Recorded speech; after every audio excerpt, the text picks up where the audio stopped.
Good morning, everyone. We're going to get started, please. First up, a health and safety announcement as usual. There's no fire alarm drill anticipated today, but in the event of a fire alarm sounding, please leave the building through the nearest fire exit and by following the green running man signs above the doors and make your way to the rear of the car park. If anyone needs assistance leaving the building in the event of an emergency evacuation, please let us know. The organiser of the meeting will then tell you when it is safe to return. Lastly, please make sure all phones are either muted or switched off. To start the meeting proper then, good morning everyone and welcome to this Strategic Planning Committee meeting on Tuesday the 30th of September 2025. I'm your Chair, Councillor Todd Olive, and to my right is Vice Chair, Councillor Mike Howe. Supporting officers present this morning are Ed Freeman, Assistant Director, Planning, Strategy and Development Management, Damien Hunter, Planning Solicitor, and Andrew Malhewish, Democratic Services Manager. Can I remind everyone present, please, that this meeting is recorded for publication on the Council's website, so please can members and officers making a contribution to the meeting use a microphone or your comments will not be recorded. We're now going to start the meeting by doing a roll call of committee members and declaration of interests, please. Thank you very much, Chair. Good morning, councillors. Councillor Olive, I'll start with you, please. Present and nothing to declare at this time. Thank you. Thank you. Councillor Howe. Present and nothing to declare at this time. Councillor Blakey. Present and no declarations. Councillor Davey. Present, no declarations. Councillor Hayward. Present, no declarations, thank you. Councillor Ingham. Present, no declarations. Thank you. Councillor Young. Present, no declarations. Councillor Ledger. Present and no declaration. Thank you. And Councillor Parr.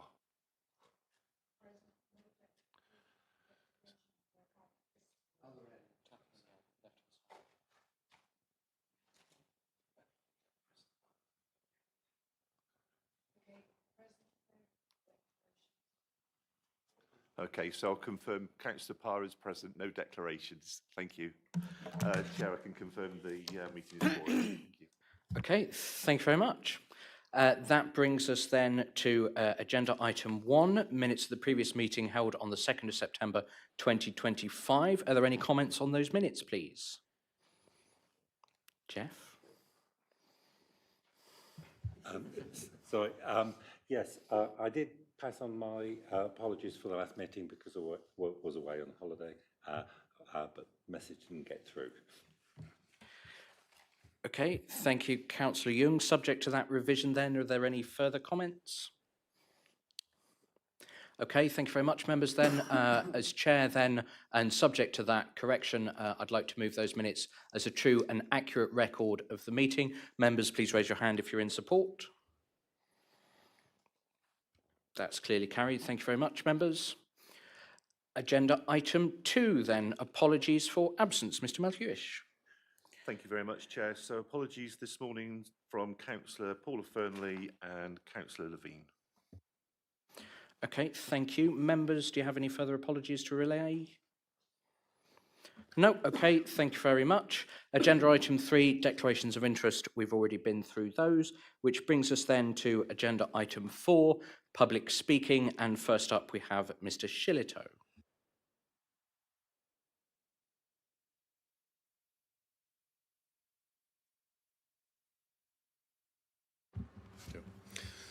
I'm permitted to take part today.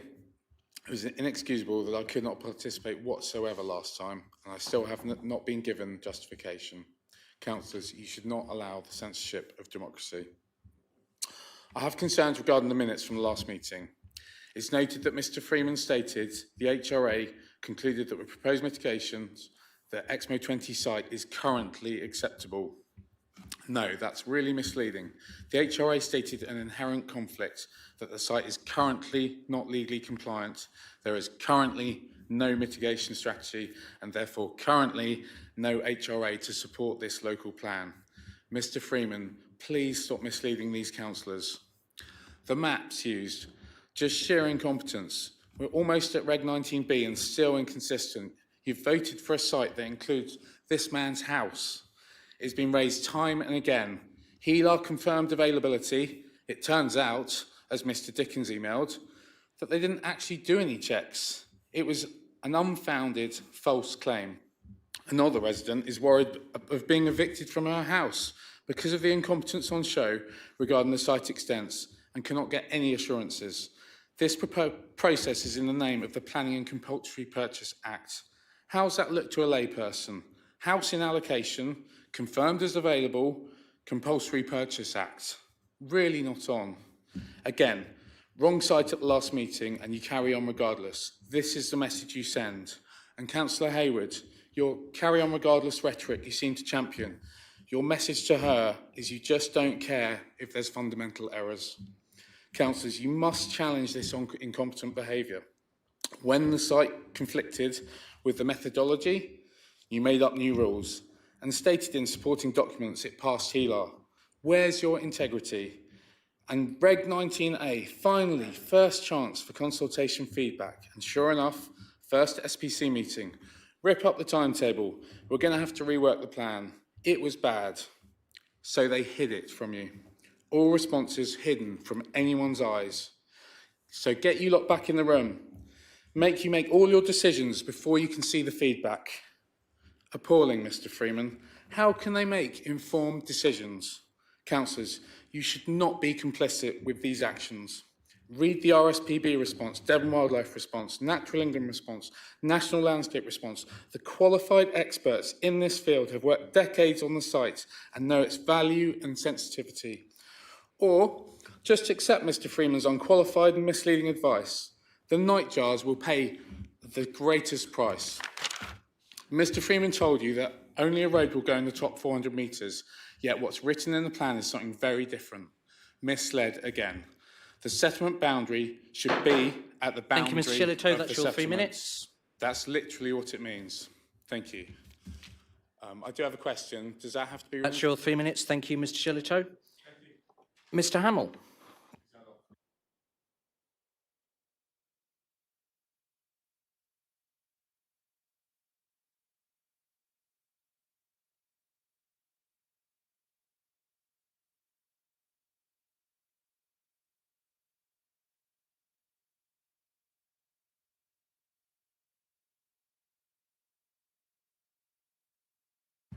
Good morning all. As you can see, we haven't gone away, and neither have the wrongs of EXMO 20. But I'm sure you know that the privilege of speaking to you is contingent on speaking to an agenda item. So today I'm speaking to agenda item 7. I'm not going to talk about EXMO 20. I'm not going to point out the failings in its allocation. I won't be mentioning it failed HELAR and site selection process, nor that it wasn't proposed by officers or wanted by members here. The objections of Devon Wildlife, Natural Landscape, Natural England, Historic England, the RSPB. There's an awful will lot of not things pass you're my not lips. mentioning, Mr. Hamill. I'm sorry. It's an awful lot of things you're not mentioning, Mr. Hamill. Oh, right. If we unwind that, the things I didn't mention, I didn't mean to mention. Have I got more time? Thank you very much. I've lost my place now. Will not pass my lips. After all, at the last meeting, you accepted that as a site for development, EXMO 20 is wrong, and you couldn't think of another way to hit Mr. Freeman's numbers. So I looked up the council's website, how to become a councillor. I knew that would get a smile. It states clearly your job is to be a representative, a community leader, a policy maker, a scrutineer, a watchdog. It claims you make a positive difference for people. That's people like me. Apparently, fortunately, you don't need formal qualifications or experience. You must want to be involved and to help represent the interests of your local area. There's nothing about following government diktats. There's nothing about following the instructions of paid officers. During the last meeting, Councillor Hayward, you spoke to me directly and you said it is more difficult sitting there than being on the outside. I say to you this morning, not so, because you're elected to power and you will be judged on how you exercise that power. So today, as you consider the new settlement of Markham, agenda item 7, my message to you is really simple. Don't repeat the errors of the March consultation. Get HELAR right. Make sure site selection is properly followed. Listen to the statutory respondees. Pay heed to the people you represent. So be a representative, be a community leader, be a policy maker, and above all, be a scrutineer. You have the opportunity to make a positive contribution and the opportunity to correct the error of EXMO 20 by using the capacity at Malcolm. In my opinion, the second consultation would be guaranteed 1,000 positive comments if EXMO 20 were dropped and the numbers incorporated into Malcolm. The minutes of the last meeting record your sentiment that serving on this committee is incredibly hard. I think not.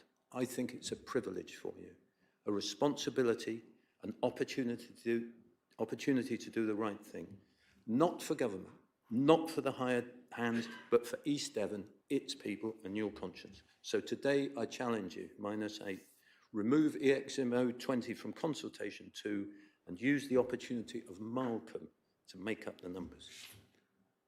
If you have been listening, thank you very much. Thank you, Mr. Hamill. Sorry? I'm going to go through these speakers and then we'll see if Mr. Freeman wants to add anything.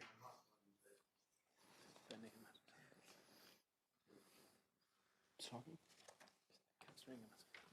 Councillor Ingham? No. We're going to take Mr. Humphrey next, please. Okay.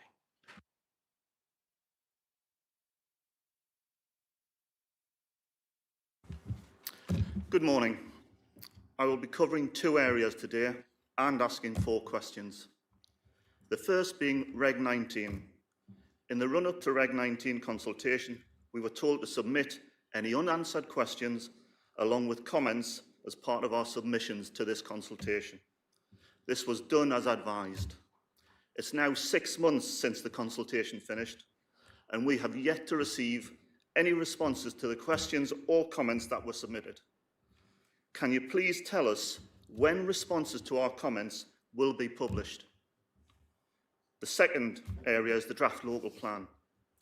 The EDDC have recently published all of the 3,500 comments, including documents that could not go on commonplace. Within these documents, there are 5 from the developer relating to EXMO 20. The developer's documentation is promoting development and access routes which directly contradicts the draft local plan which has been agreed by this committee. For example, the proposed development is not within the boundaries of the EXMO 20 map, nor the settlement boundary, and is using the same map that Mr. Freeman used in his presentation at the last SPC meeting, which was identified as old and out of date. So the question on that is, when will or should the developer's Reg 19 information or submissions align with the draft local plan? It has been mentioned that the draft local plan needs to be agreed so that EDDC can control and deliver the best possible developments for the communities.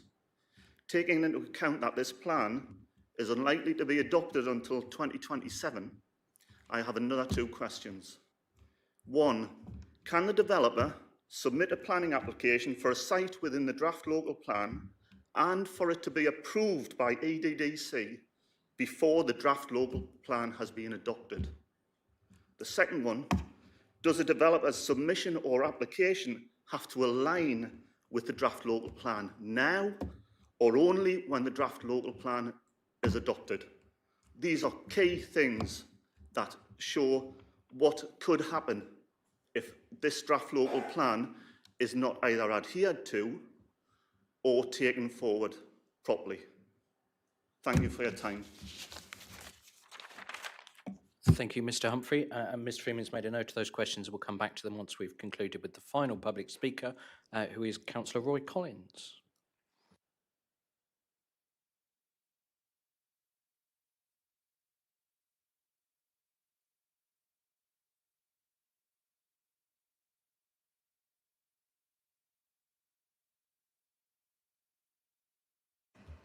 Thank you, Chair.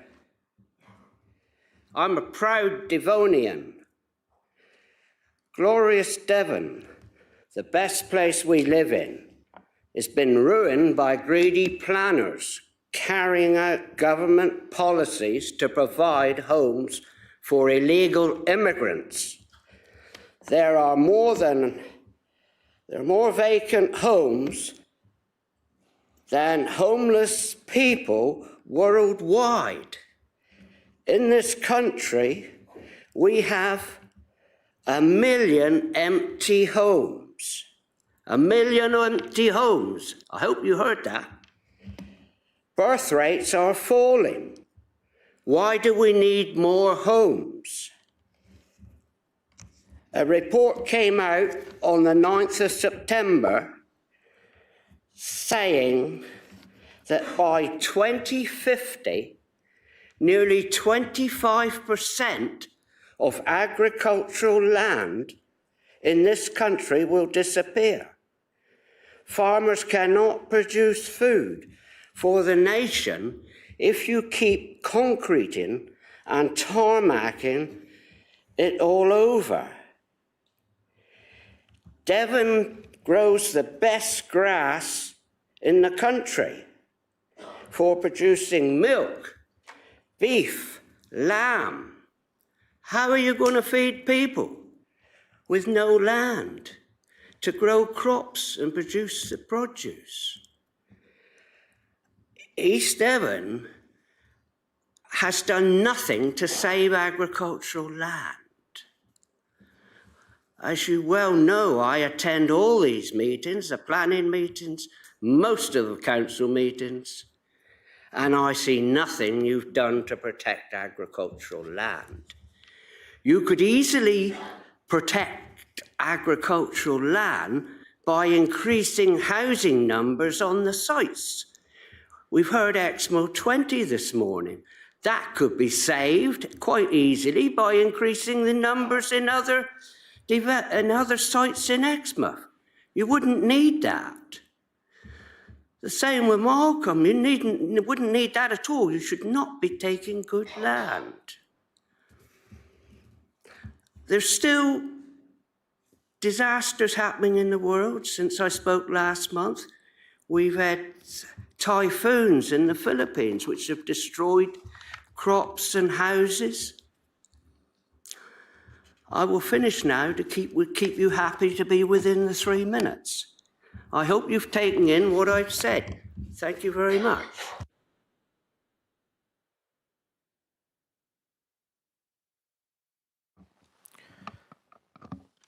I'm not going to say thank you, Councillor Collins, because the issue of immigration is nothing to do with why we need more houses. The fact that we have a crisis that's been manufactured by a government that refused to properly process asylum seekers or create safe and legal routes into this country is nothing to do with demographic change that is going on in this country, and it's beneath a sitting councillor to make that assertion, in my view. That's my view, but you've brought it up in this chamber, so I'm going to make it, and now we're going to move on.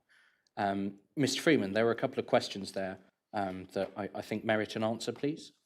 Yes, thank you, Chair. So yes, coming back to Mr. Humphrey's questions, I think the first one was about responses to questions and comments made through the first Reg 19 consultation.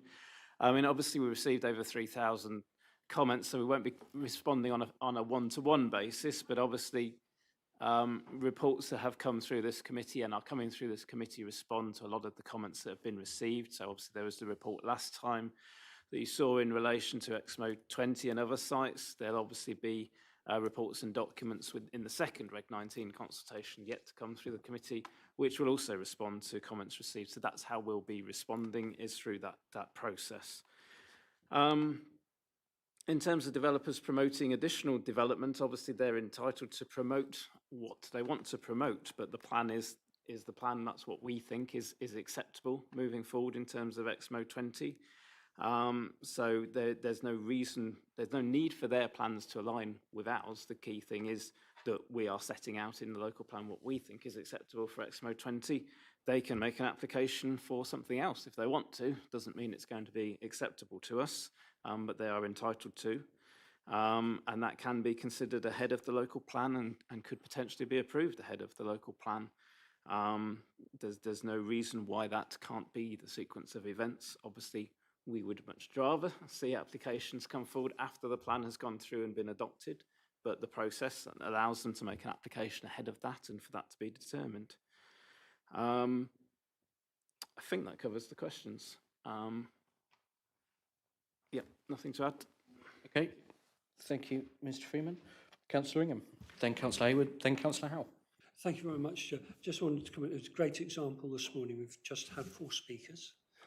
2 managed to speak within the 3 minutes.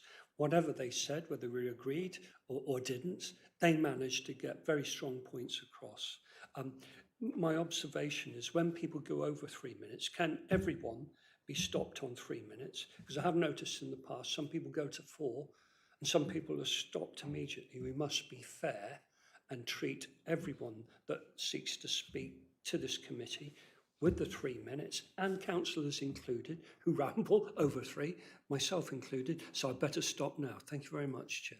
Thank you, Councillor Ingham. And indeed, I did allow Mr. Hamill to go on beyond his 3 minutes because I did interrupt him, in fairness.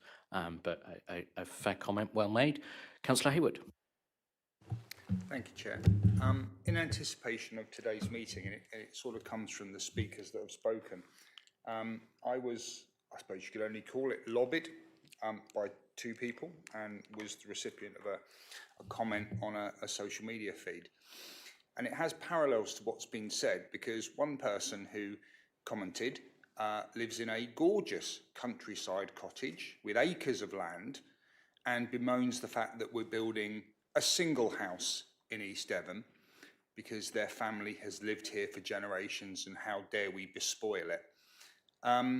But of course, on the flip side, we know we have 5,000 people on the waiting list who are desperate for houses.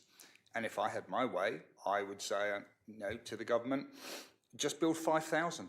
Build houses for the people who need houses now. But we know that's not the way it works. I have a question, if I may, with your forbearance, Chair, to Mr. Freeman, because a comment has been made to me. Why doesn't East Devon just say no? Why don't we just say no? We're not going to do it. So for the public record, it would be really helpful to once again put upon Mr. Freeman and explain and tell me, has any planning authority in the UK successfully managed to say no? And if they have, how? And if they haven't, what would be the outcome if we did? I think I know the outcome, you know the outcome, but just for the absolute clarity to anyone who's watching to understand the pressure that this planning authority and every planning authority is under. But effectively, for everyone who doesn't want housing, and we've heard from the speakers today, we have speakers saying, build more density. Well, I've lived in a place with massive density, and it's not very nice. Don't build at all. I've lived in a HMO. I've been crammed into a bedsit, and I longed for a house of my own. Build elsewhere. Don't build here, build there. Let them suffer. Let Axminster suffer. Let Honiton suffer. Everyone wants housing somewhere else. And that's the challenge. That's the challenge we've always had ever since I first sat on this committee, and for members who served long before me, what they've had to contend with. So, I've been named twice in this. That's the challenge of serving on this committee. I have my views on housing, but I also recognise the reality of the situation. And if Mr. Freeman could answer that question, I'd be very grateful. Thank you, Chair. Thank you, Councillor Hayward. Briefly, please, Mr. Freeman, as I don't want to spend too long in this rabbit hole. Thank you, Chair. It's obviously a big question to answer briefly. I think the quickest way is, obviously, I think I brought a report as about last summer assessing our opportunities in terms of promoting a lower housing number. And that report identified all of the risks and associated with that, and nothing's really changed since then. I'm not aware of any local authority that has successfully taken forward a plan at a significantly lower figure than the standard method set by government. And the consequences of not promoting a plan that achieves that is that we don't have a local plan. We continue to not have an up-to-date local plan. We therefore wouldn't have a 5-year housing land supply, and therefore we're vulnerable in terms of applications coming forward in locations that we don't want them. And having to grant them to boost the housing land supply position, and ultimately not meeting the housing needs that we want to meet, the local people in a housing need who need affordable housing and other types of housing to meet their need. So no, the consequences of not meeting the need are the loss of control, I suppose, in terms of planning, and ultimately the government could come in and produce a local plan for East Devon over our heads. as it were, at that figure, or an even higher one, given that their focus is on building new homes and delivering 1.5 million homes in this Parliament. So, hence my advice is to take control of the situation, deliver a local plan that meets the standard method housing need, but have control over where that happens and how that happens in East Devon. Thank you, Mr. Freeman. I'm going to move on, if that's okay, Councillor Hayward. Councillor Howe. Yeah, thank you very much, Chair.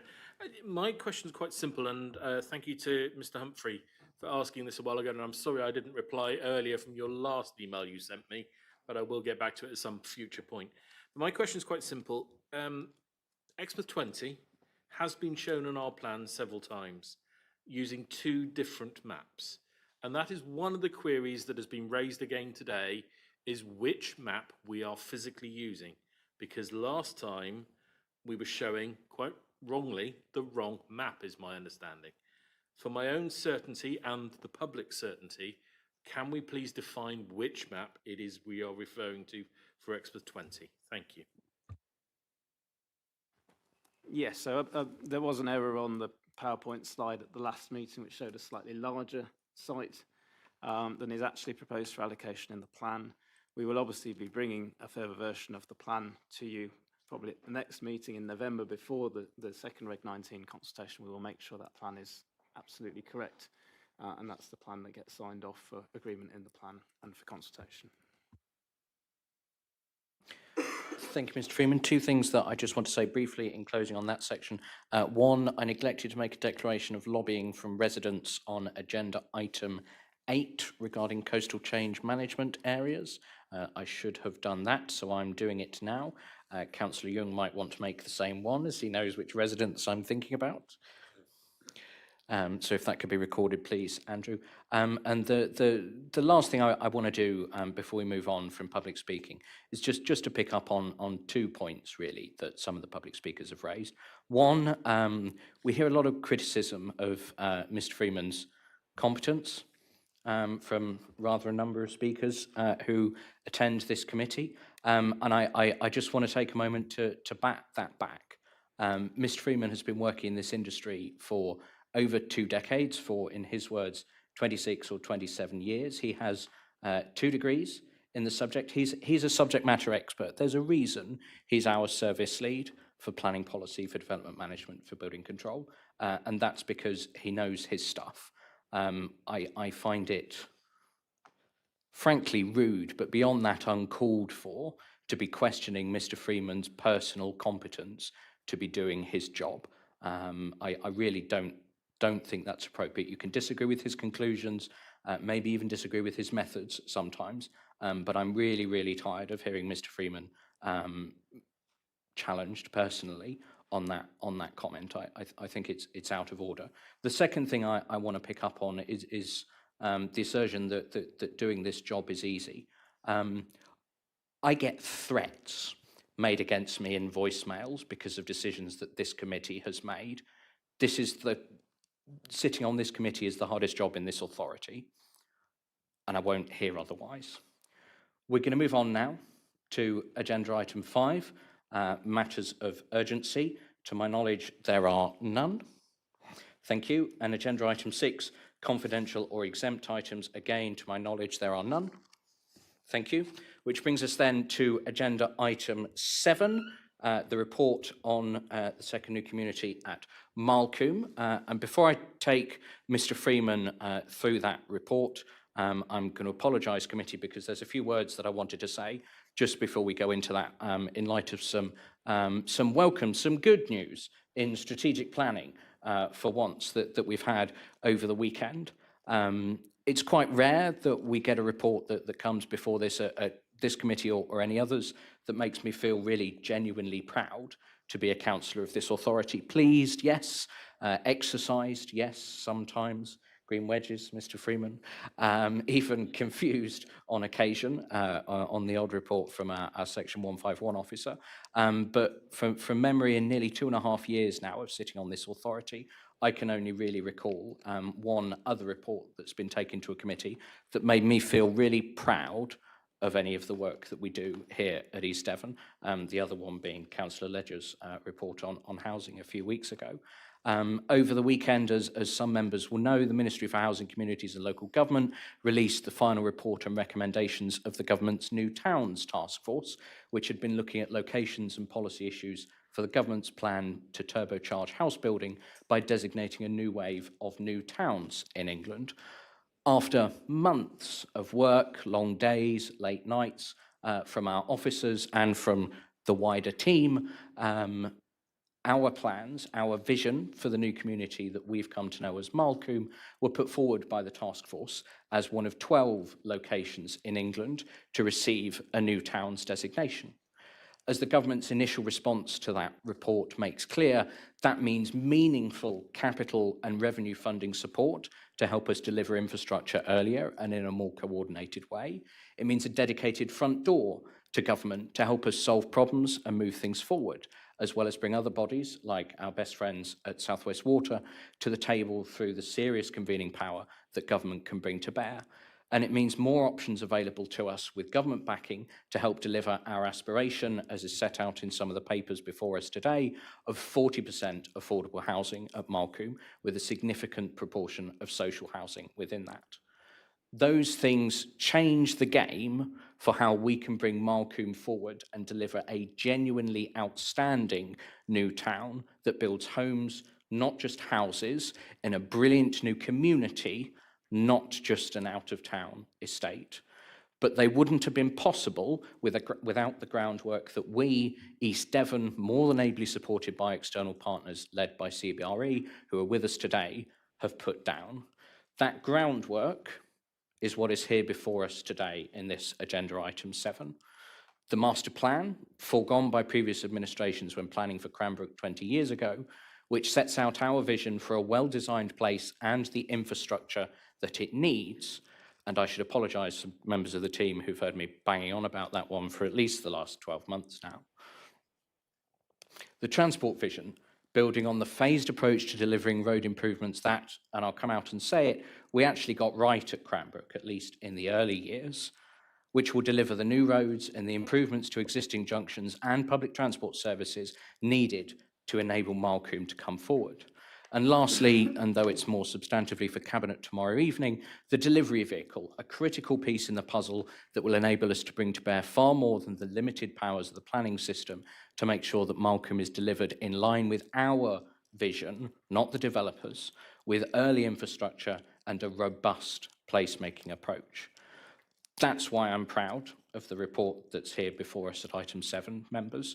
We have before us, in my view, a fantastic piece of work that is the start, not the end, the start of a long and difficult journey, delivering a new town that is part of our legacy to East Devon and its residents, present and future. But with this work behind us and the backing of government as announced over the weekend to help us deliver it, I hope, and indeed, frankly, I genuinely believe that that legacy will be, like East Devon itself, outstanding. And now with that little bit of grandstanding done, and apologies for that, members, but I think a lot of that needed to be said, I'm going to go to Mr. Freeman before I come then to members. I have seen your hand, Councillor Arnott. We'll come to you later. Thank you, Mr. Freeman. Thank you, Chair. Andrew, can we go to HMI 2, please? Thank you.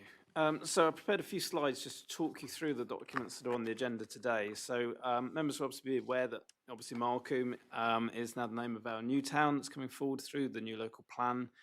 What this report seeks to do is talk you through some of the evidence documents that have been produced to support that allocation ahead of the next Regulation 19 consultation, and amended wording in terms of the vision for the town and the policy that allocates the town in the local plan that would go forward into that consultation. So if I just flick through the first slides, as has been mentioned and identified in the New Towns Task Force report, which is great news for taking this forward. One of the key documents on here today is this vision document, which talks through the production of a master plan for Malcolm. And touches on one of the many challenges with it. So obviously topography has been a big challenge. We all know that one of the things that makes East Devon such a beautiful and attractive place to live is the landscape, but it's not very flat. And that has been very challenging in terms of master planning Malcolm in terms of just across the area that makes up the town. We've got quite significant changes in topography, quite a few challenging issues in terms of where key routes such as roads, key infrastructure such as schools, etc., go within that area, and how to address that and reduce the landscape impact in terms of the wider area. There are a number of heritage constraints. There's a relatively small number of listed buildings within the site itself, but within the edges of the site and around the area, there are a number of listed buildings and heritage constraints that have had to be taken into account. I've mentioned the landscape and protecting the landscape as a whole, but also flooding issues, quite significant. There are two main watercourses through the site which have flood zones around them, which have needed to be protected from development. Utilities issues, I think the Chair touched on South West Water and wastewater issues that we're all aware of in terms of the area, but wider utilities in terms of delivering electricity and other infrastructure to a site like this is quite challenging in itself, so those issues have had to be considered. Noise and air quality issues, obviously we've got the airport to the north, we've got two main roads, the A30 and A305, north and south, issues in terms of noise and air quality arising from those having to be taken into account, as well as airport safeguarding, given the proximity to the airport, and lots of issues in terms of land control and different land ownerships within this area. So there's been lots of challenges in terms of taking all of this forward. Members will probably be aware we reached a position last September of a consultation event that took place, which focused in a face-to-face event at West Point and then an online consultation through Commonplace on two key scenarios for the layout of the town. So each of these have three neighbourhoods with a centre and a school in each to provide day-to-day facilities and services locally. They each look at retention of the river corridor that I mentioned, creation of a sort of landscape heart at the centre of the town, so you can see green corridors sort of running through in a similar way to what we have achieved at Cranbrook in terms of the country park there. In this case, it's as an expansion of the Cliffs Valley Regional Park, which surrounds the town on each side, so creating those links and corridors through the town, using the river corridor as a focus for that. So we've got provision of direct public transport and active travel routes from the A30 and A305. You can see two options within these scenarios for the north-south route through the town. Each has got a mixed-use town centre designed to be at the heart of the community, visible and accessible with a range of services and facilities. So those are the big hearts, or the bigger hearts, shown on the plans. You've then got two smaller hearts, which are the neighbourhood centres, which would be focus points for those neighbourhoods. We've got new employment uses located at the A30 and on the A305 too, so quite a lot of employment development shown in the sort of orangey colours around Hillbarton Business Park, but also to the north around the airport junction, taking advantage of land that's otherwise difficult to develop for housing because of noise constraints and issues there. But also employment more within the town, obviously within the town centre to make that a functioning town centre. We've got two park and ride facilities located north and south of the town, picking up vehicle movements coming in from the east along the A30 and the A305 into Exeter, which also provide focus points for public transport routes for residents as well into the town. Retention of ancient woodlands and the Cliffs Valley Regional Park, as I mentioned, which creates an important feature through the town. Key changes within the process as we've refined the plan include provision of land for wastewater treatment facilities, so that the town can provide its own solution potentially in terms of those issues. Material recycling facilities, members may be aware that we need additional facilities to operate recycling services in the area. We've also looked at balancing the employment land with an increase of employment land adjacent to the A30 to make this more self-contained as a settlement.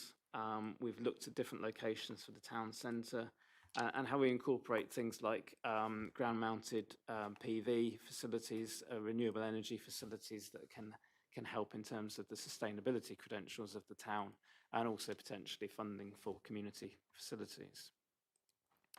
So I mentioned the engagement that we did last summer, but engagement actually goes back to the issues and options consultation on the local plan we did in early 2021. We then obviously had the Reg 18 consultation the master plan consultation I mentioned, and obviously the Reg 19 consultation earlier this year. So we've gradually engaged as things have progressed with the community and stakeholders on these issues. Members will be aware we've had regular updates for all members as we've gone through this process as well. And you can see a number of the comments on the screen. However, you can read those, but comments that have come back specifically in relation to Malcolm through those consultation events. So things have gradually evolved as that work's gone on. And we've been revising the vision for the, oh, that's small, for the town as we've gone forward as well. I don't think it is.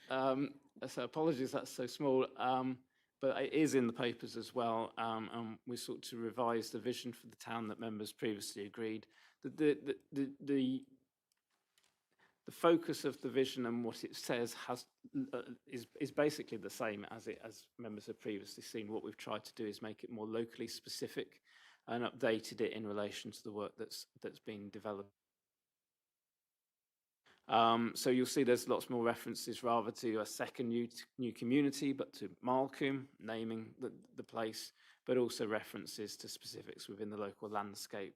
Rather than just talking generally about the rolling landscape, we're now talking about the Clyst Valley, about the relationship with Farringdon and Clyst St Mary's, neighbouring villages, relationships with local sports clubs and facilities in the area, to address a lot of the criticism that we've received in terms of this vision that it could be about anywhere, and trying to make it very locally specific and very much specifically about Malcolm. So as all this work's progressed, we've now come to what we're calling a site allocation master plan. So you'll see that this kind of zooms out a bit in terms of detail from the previous iterations and looks at some of the key issues. Again, it's very small on the screen, apologies for that. But it seeks to retain the principle of the three neighbourhoods that you saw in the previous iterations. The town centre has been located with visibility and prominence on key routes, so very much at the heart of the town on that main north-south route. We've got this balance of employment spaces, I mentioned north and south. There's now a proposed key route which brings out the access onto the A3052 to the right and to the east of the Cat and Fiddle, rather than the alternative option which took it quite close to a woodland area. We've got opportunities where we've tried to deal with the topography of the site. There's still some challenges with that, particularly in terms of location of the through school campus, which is on quite a sloping site. But we feel that the location that we've identified for that is key to having that at the heart of the community. And I think that's key for that facility. As I mentioned, there's park and ride facilities both north and south and frontage onto the A3052. So that's hopefully a quick overview of sort of the work that's gone into that work in terms of the master plan and the visioning work. You've got the full document in the agenda and happy to take questions when we come through to debate. Turning to the sort of transport vision work, the key features of this are around internalisation of trips through phased delivery of services and facilities alongside the housing. So ensuring that as the new homes are built, we're also building the employment spaces, the community facilities and infrastructure that the town needs so that we can internalise trips and minimise out commuting as much as possible and build in those sustainable travel movements from day one. So creating sort of 20-minute neighbourhoods where people can walk and cycle to the services and facilities they need and are not reliant on travelling outwards and impacting on the wider road network, which we know has its challenges in terms of congestion at peak times.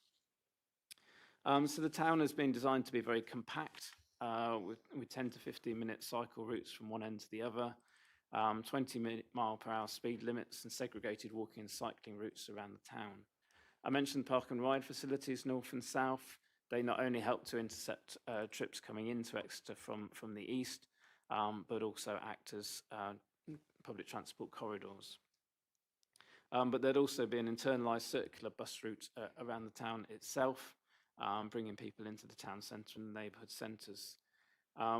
We've got proposals for high frequency and low emission services to the surrounding area, integration with rail as well. So we've obviously got Cranbrook rail station to the north and Digby and Soughton to the west.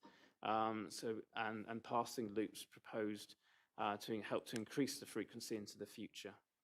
The intention is that every dwelling is within 8 minutes walk of a mobility hub, which will offer bike hire, EV charging, car club access, parcel lockers, and real-time travel information, as well as travel plans and welcome packs going out to residents as they occupy to publicise those options. There will, of course, still need to be some improvements to the road network, so junction improvements at the Airport Junction, Clisset Mary Roundabout in particular. Still having discussions with National Highways, but potential improvements in the longer term in terms of junctions 29 and 30, but that would be in the later phases of the development. So really, hopefully that's a useful oversight in terms of the transport vision work that's been going on and continues to go on to refine those proposals, but centred around making the town compact, self-contained and internalising trips where we can.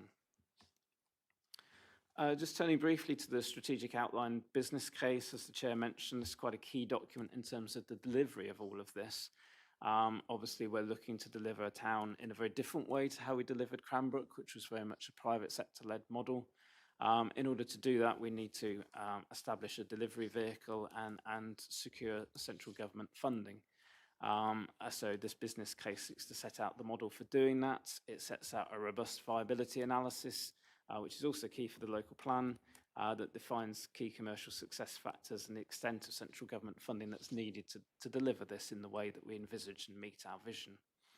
It sets out a clear pathway to a deliverable scheme, options identified around land control, policy requirements in terms of affordable housing, viability metrics, as you know, demonstrating that this scheme is deliverable and viable will be key to its allocation in the local plan and defending that at examination.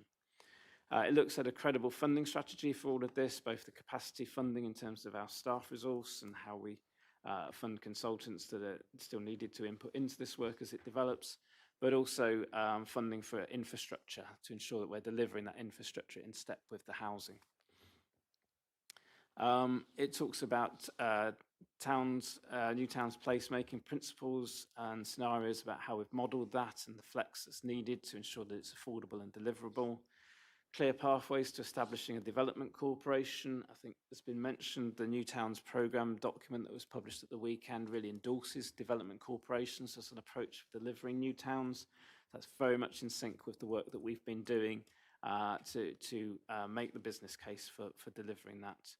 And it also considers a strategy that considers the project in its wider context, so unifying Malcolm, with existing activity in Cranbrook, the enterprise zone, next to airport,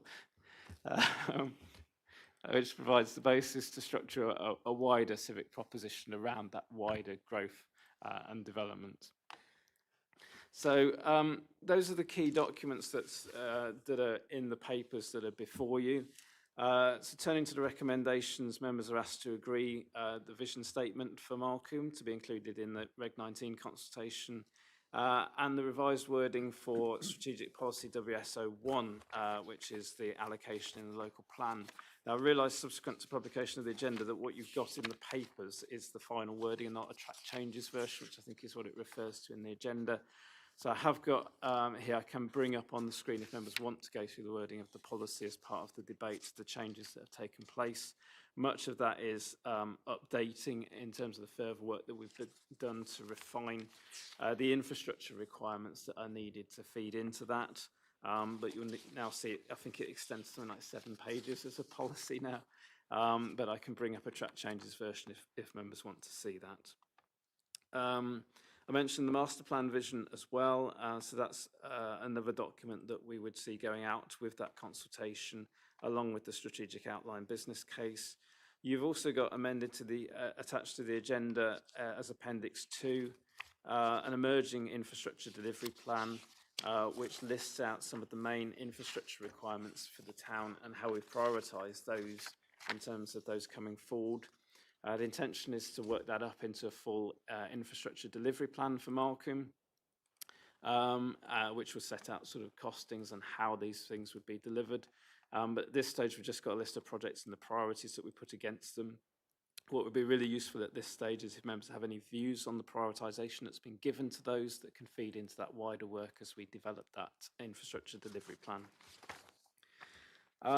I think that's the main issues I wanted to just draw members' attention to. So yes, make those recommendations for those documents to go forward as part of the upcoming second Regulation 19 consultation. Thank you, Chair.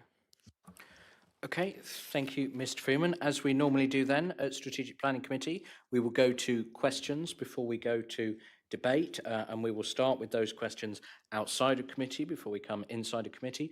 Just to flag for members' benefits, as well as Mr. Freeman with us today, we also have two members of our wonderful external team, Simon Phillips and Chris Knott, who are here to answer the difficult questions after Mr. Freeman's had a crack at the easy questions, as things should be.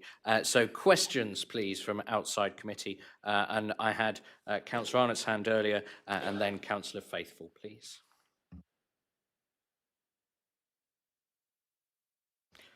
If you have a question, Councillor Arnott. It is a question. Sorry, Please go I thought ahead. you said Councillor Abbott. No, Councillor Arnott. Yeah, this is a question, and hopefully come back in the debate with a comment later. Thank you, Chair. Yes, so with the involvement now of the new town project, I'd love to find out a bit more about the kind of likely quantum of what that involves and what kind of work that will enable us to do that it might have been very difficult not to do if we hadn't successfully applied into that fund. Thank you. Okay, thank you. Peter, do you want to ask your question? Then we'll come to the team. There's a few questions. Firstly, would I be right in assuming that the first part of the development will be around the north of West Point, which is where you seem to be showing the main town centre area? Also, question the suggestion that Cranbrook is a good connection for the rail, when if we're assuming that people are wanting to get into Exeter, it's actually it's the same distance to go from where our town centre is proposed to be to Cranbrook as it is to Poleslow Bridge, which sort of makes you question whether you really want to go all the way out to Cranbrook, turn around and go all the way back into Exeter. So I question the connectivity for that to make Cranbrook or any of those railway stations a viable proposal for connection. There's also the article that I sent in reply to your email on Sunday, questioning viability of development across the country. And is it possible any comment on that? Thank you, Chair. Councillor Collins, do you want to ask your question? And then we'll come to Mr. Freeman, please. Thank you, Chair. Regulation 19, the second round of consultation, when is the date for that, please?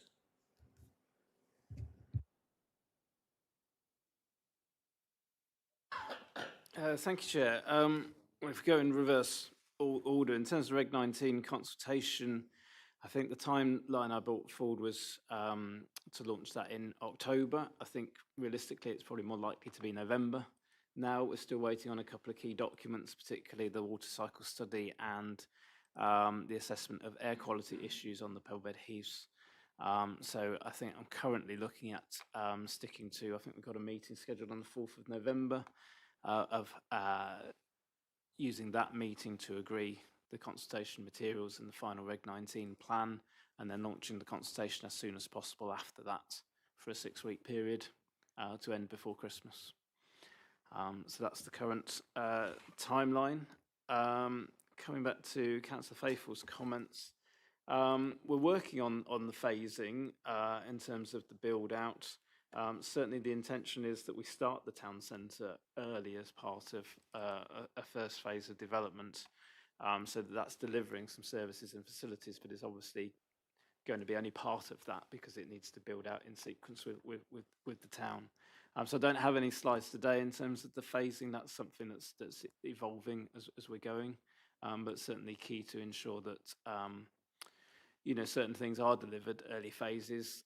Things like the park and ride are quite key to the transport strategy in terms of intercepting those movements, delivering part of the town centre to deliver those services and facilities early doors is quite key to that as well. So hopefully I'll have some more information in future in terms of phasing. That's something that's evolving at the moment. In terms of connectivity, and take the point about Cranbrook, I think what we're looking at really is in terms of linking into Digby and Sowton railway station in terms of links into the city, which is actually probably the easiest in terms of getting a bus to a railway station to take people into the city in terms of catching rail.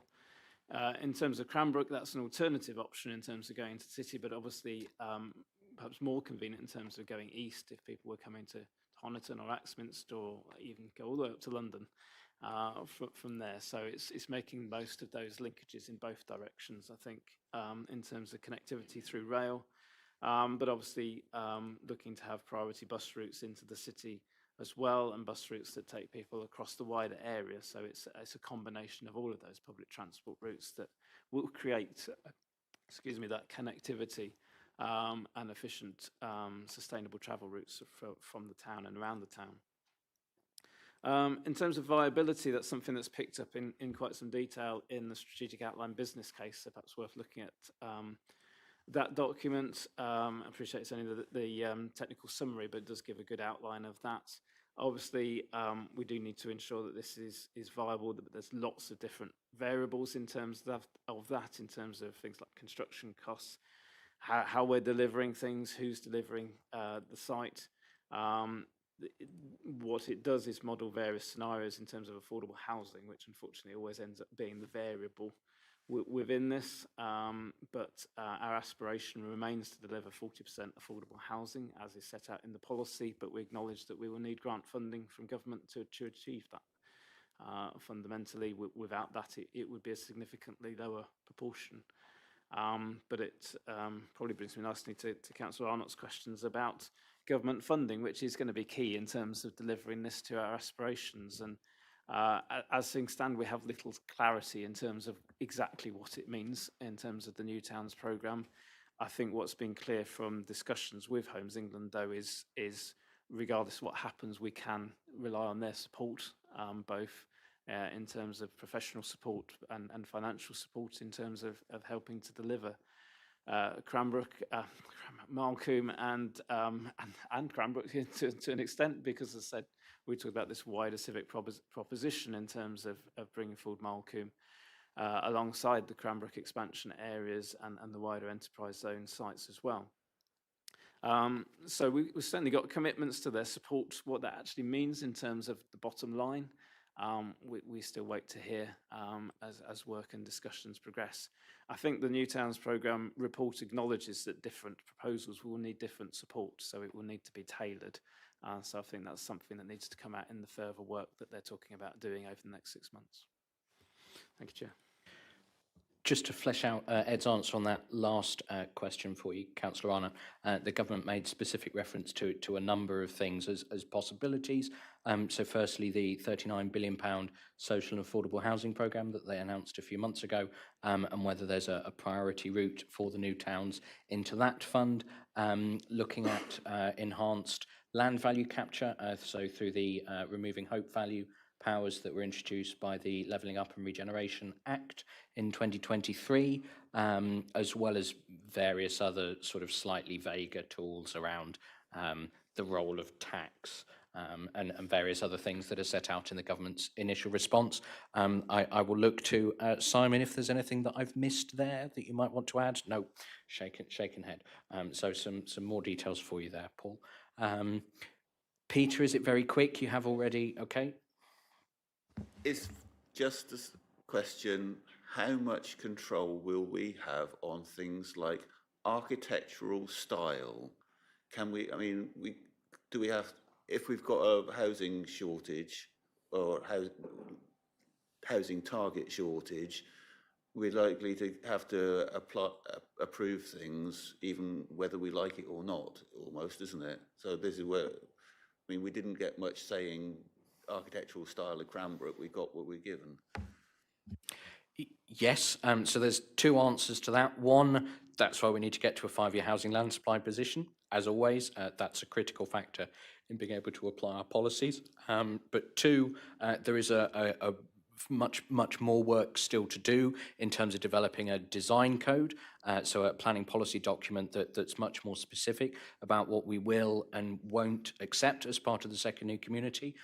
You'll also see in the executive summary of the SOBC, there's reference to a master developer position, which is a proposition that we have an entity who has more than just planning powers to control how things come forward, which would include looking at things like design, so that we will never have absolute control because the legislation doesn't allow us to have absolute control, but there are measures coming forward to enable us to have some really strong influence over that.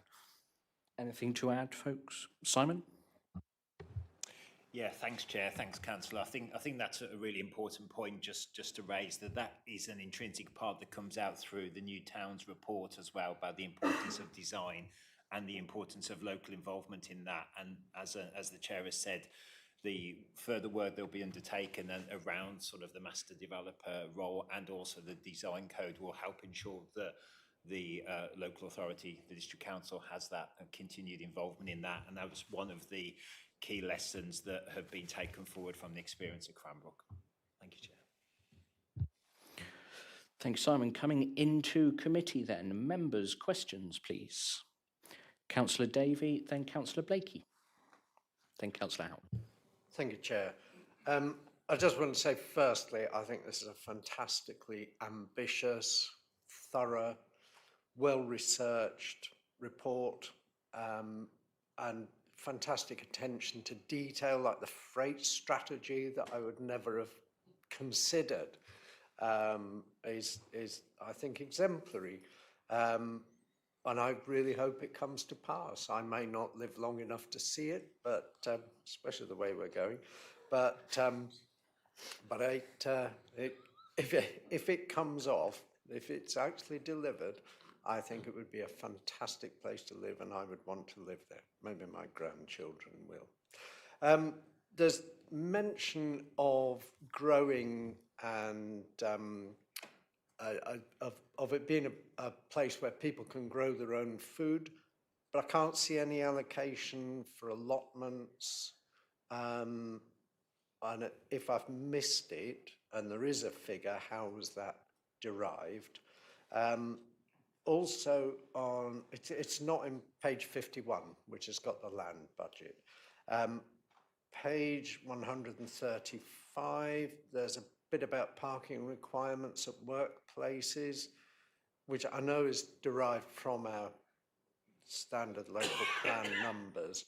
It seems a little unambitious to me in terms of the amount of cycle parking versus the amount of car parking. I think at one point you've got, I've lost the page now, but I think it was one car parking space for every 30 square meters, but only one bike space for every 1,000 square meters. And given that you can fit about 6 bikes into one car parking space, I just wonder if that's a little unambitious, particularly with regard to the kind of ambition of this, which is to include an awful lot more active travel. So if you could comment on allotment allocations and parking requirements at workplaces, that would be great. Okay, thank you, Councillor Davey. We'll take a few more questions before we come to Mr. Freeman. So, Councillor Blakey, please. Thank you, Chair. I just want to ask whether there's been an error made in the Transport Vision document. I'm looking at pages 78 and 79 with regard to the... Sorry, Kevin, is that 78, 79 of the document itself or the agenda pack? The agenda pack. In which, if we go to the point regarding passing loops on the west, or a passing loop on the West of England railway line, which is point 21121. Something that obviously has been asked about and asked for quite a considerable time now, but has fallen on deaf ears, bearing in mind that the government's emphasis on rail improvement all seems to be happening in the north of England and not elsewhere. But if we then go down to the following page, page 79, under 21128, in the little orange box, it refers to the Devon Metro Rail Avocet line passing loop, allowing increased frequency to Axminster, etc. I presume that that is just a typo, and that should say West of England line, not the Avocet line. Thank you, Councillor Blakey. It's Sorry about the pedantry. no. It's not a typo, but we'll let Mr. Freeman expound on that in a minute. Councillor Howe first, please. Yeah, I have some easier questions, I suppose, and relating to the questions posed by the public earlier, who claimed we should be putting more development in this new town.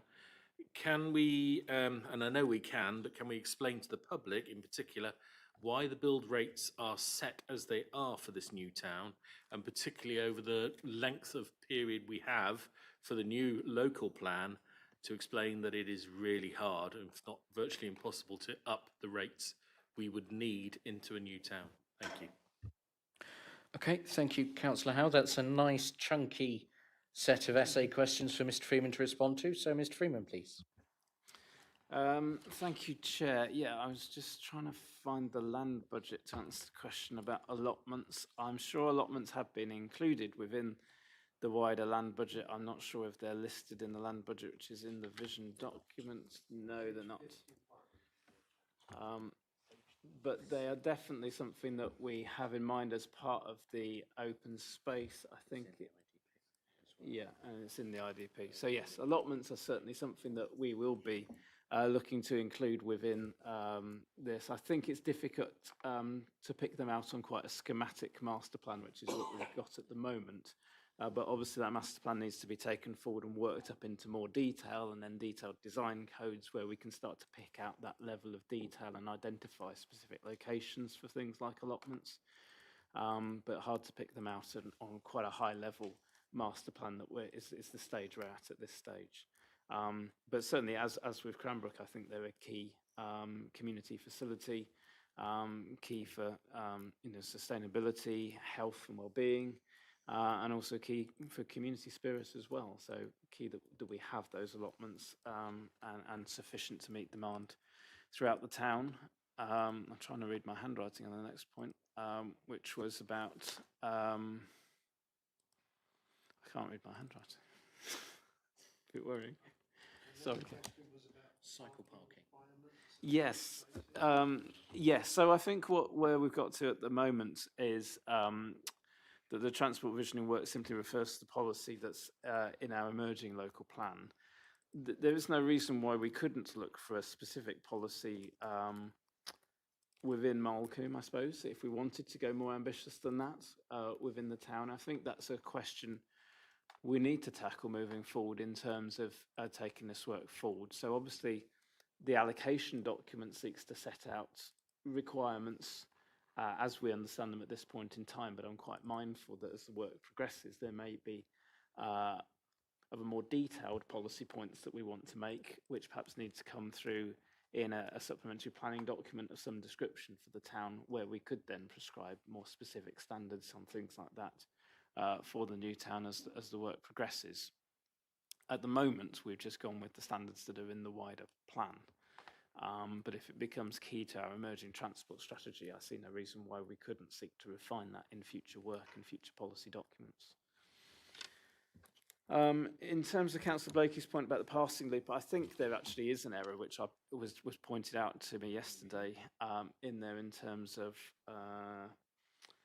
whatever page it was, in that it does refer to the passing loop on the Avocet line as improving train frequency between Exeter and Axminster in the table, whereas it should be referring to the passing loop on the West of England line. I think what's got confusing is that there's two passing loops in here. There's one on the Avocet line, which would improve frequency of services into the city. And then there's the wider improvements on the West of England line, which is what Cranbrook is waiting for in terms of improved services along there. That obviously has much wider implications in terms of the costs of delivering that passing loop, and needs to be done as a wider national rail resilience project, I would suggest, given the scale of the investment that's needed. But we have worked that into the strategy because I think it does have a bearing on Malcolm as well as on Cranbrook for the later stages of the development. But again, it's going to be reliant on significant government investment. In terms of Councillor Howe's point about housing numbers, so I think there are lots of challenges in terms of just getting development away in a new town, as we've discovered at Cranbrook, in terms of the opening up costs and investment in infrastructure to even start something like this, and then build out rates.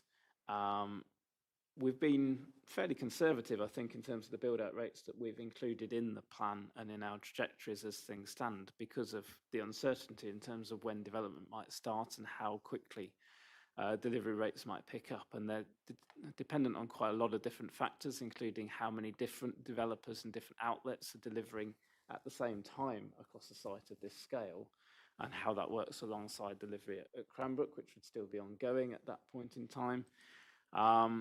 So it's very hard to predict. So we tried to be quite conservative in terms of our estimates. They could be higher than that, but equally we need to be careful that we don't put all our eggs in one basket. And members, long-standing members of the council, will recall that with Cranbrook, the commencement of development at Cranbrook was delayed quite significantly, which had knock-on impacts in terms of our 5-year housing land supply, led to sites that had previously been rejected, such as at Moss Hayne, Tithe Barn, Old Park Farm, Pincourt Farm, coming forward because we didn't have a 5-year housing land supply position. So we do need to strike this balance between obviously being ambitious in terms of what we're trying to deliver here, being slightly conservative in terms of the delivery rates, so that we're not completely dependent on Malcolm in terms of maintaining a 5-year housing land supply. But we can obviously hope for higher delivery rates. But in terms of the total quantum of development, which I think was the point that was being raised, you can only realistically predict a certain number of homes coming forward in this plan period, bearing in mind the lead-in times in terms of actually opening up the site, commencing development, the variables in that, and then what could actually be delivered in that plan period. So I don't think the solution that was suggested earlier of deleting sites in the plan and just putting higher numbers at Malcolm actually works in reality, as much as that might be a convenient solution. Thank you, Chair. Okay, thank you, Mr. Freeman. Are there any further questions inside committee, please, before we move to debate? Councillor Young and Councillor Ledger. Thank you. Thank you, Chair. Well done on getting this vision to be accepted by the government. Now, I've been involved in this for many, many years, and to get to this stage, I'm really pleased.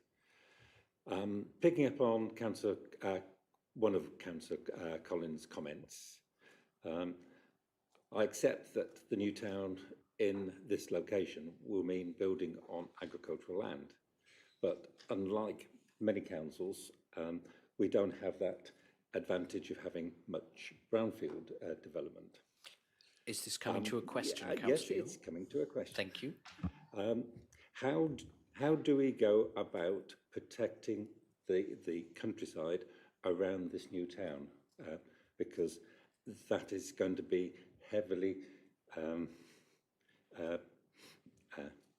disadvantaged with developers trying to pitch in on the new town, and the new town expanding beyond the lines that we have specifically laid out. Okay, thank you, Councillor Young. We got there in the end. Councillor Ledger. It's half and half, Chair, so you're going to have to bear with me.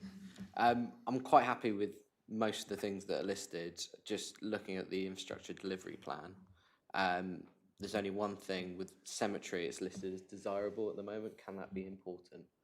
I want that on the same level as play areas and allotments, just with my clerk hat on.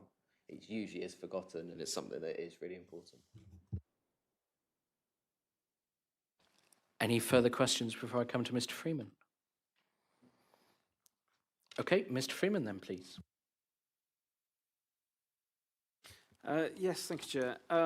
So, I mean, in terms of what's in the current plan, in terms of the allocation of Malcolm, I think we've got some protection of the adjoining land in terms of it being designated Clyst Valley Regional Park, which obviously seeks to retain it in terms of its openness to a natural form for access and all of that. I think in the future, we need to look at things like potentially a green wedge. But that's sensitive. You know, there are policy options in future plans, but you need to have something there to actually be protecting in terms of separation distances. But what we tried to do in terms of the master plan is build in a sort of buffer areas, particularly in relation to Farringdon, to the east of the site, conscious that that village is quite close by. In terms of SANG's provision in the Clyst Valley Regional Park, providing that kind of buffer around the edges of the town and protecting those areas. I would also say we've obviously got policies in the plan that protect high-grade agricultural land across the whole plan area. So I think there are adequate protections in place for this plan period. I say in future plan period, when we get to a point where we've got development taking place and a community taking place at Malcolm, it might be appropriate to consider things like green wedges and other options to create that longer term protection. Yes, in terms of cemeteries, yes, happy to take that away and feed that into our work in terms of need for cemeteries. Yeah, I can see an argument for making that at least important in terms of what's needed moving forward. I think it's this balancing act in terms of what can we deliver, when, and how do we prioritise that. It's certainly important that the town has a cemetery. Fair observation indeed, Councillor Ledger, particularly as, according to what he said earlier, Ollie might need to go somewhere by the time we get around to this.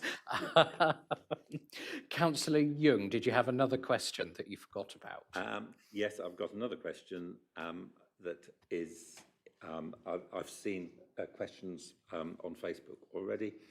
How are we going to provide the sewage for this town? Because that is in everyone's mind at the moment. Thank you. I told you so. Mr. Freeman.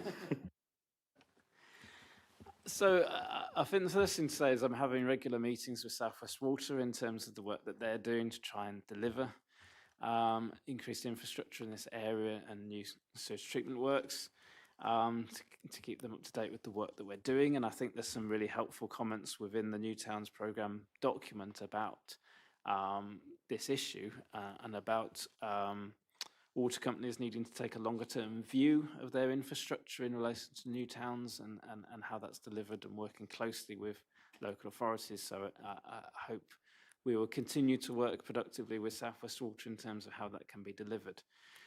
What we've looked at in terms of the work that we've been doing through the master plan is how we can accommodate that in terms of potential land requirements. What we've ended up with in terms of the master plan that's before you today is various sites identified around the town to deliver package treatment works to serve the needs of the town, either as a short-term measure, while South West Water deliver a wider wastewater treatment works for the wider area, or it could even be a permanent solution.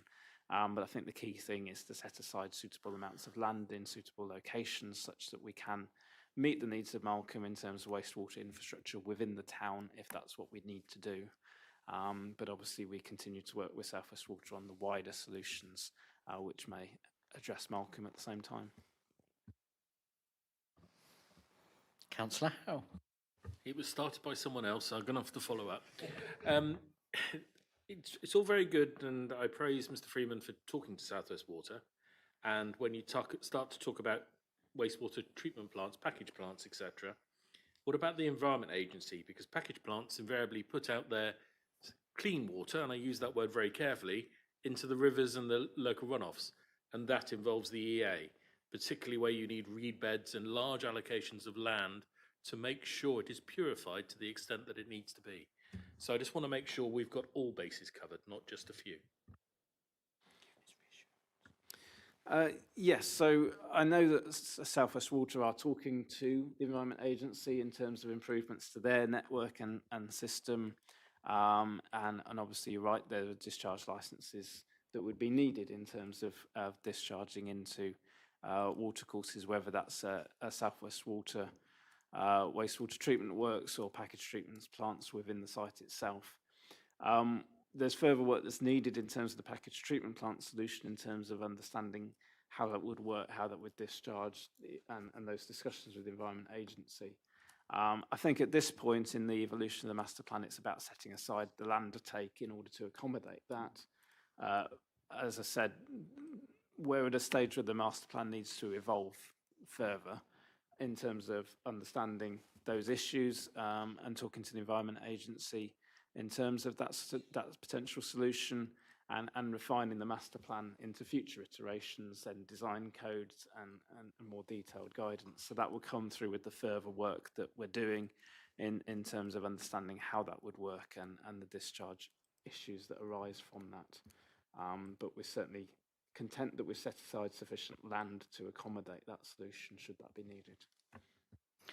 Am I right in thinking, please, Mr. Freeman, that A, we know some existing properties in the area already use package treatment plants to treat sewage, and B, that the work programme at the moment is looking at doing the feasibility work on precisely that issue?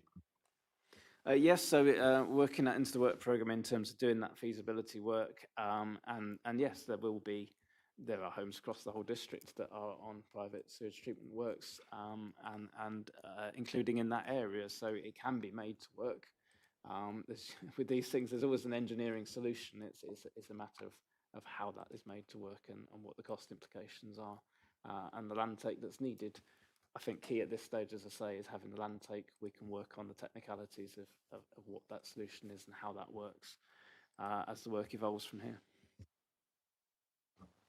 Okay, thank you, Mr. Freeman. I see no further hands for questions, so I'll move us to, is it a question, Kevin, or are you trying to get first in on debate? It is a question, I think. Oh, I thought we were there. Quickly, please, Kevin. It's a fact that this development at Markham will take place in tandem with the end of the development at Cranbrook. Whenever this gets going, there will be an overlap. Developers, left to their own devices, will build dwellings they're confident of selling in a fairly short period of time.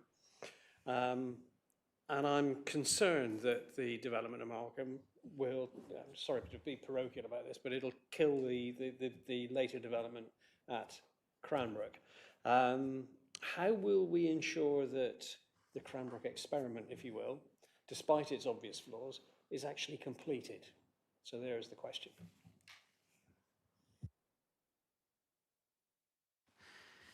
Thank you, Chair. I mean, I think the answer lies in that we're exploring the role of a master developer in terms of overseeing a lot of this and coordinating development and the delivery of infrastructure across that wider geography.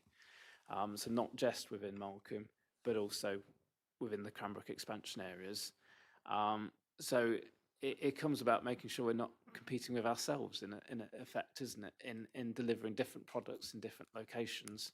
And ensuring Malcolm's delivering something different to the Cranbrook expansion areas such that they're not in direct competition.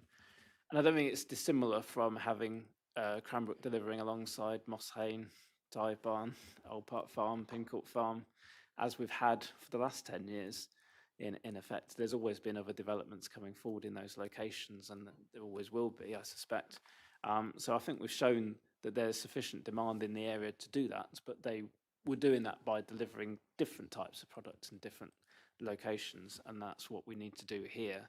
And that's potentially part of a role for a master developer who's overseeing that and coordinating the delivery of infrastructure, coordinating the phasing of different parcels coming forward, and ensuring that we're meeting what the market can deliver fundamentally, and not scuppering ourselves in terms of delivery rates.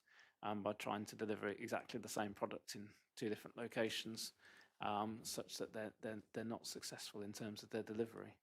So those are kind of details we need to work through, but I think that's the bones of how we could see that working.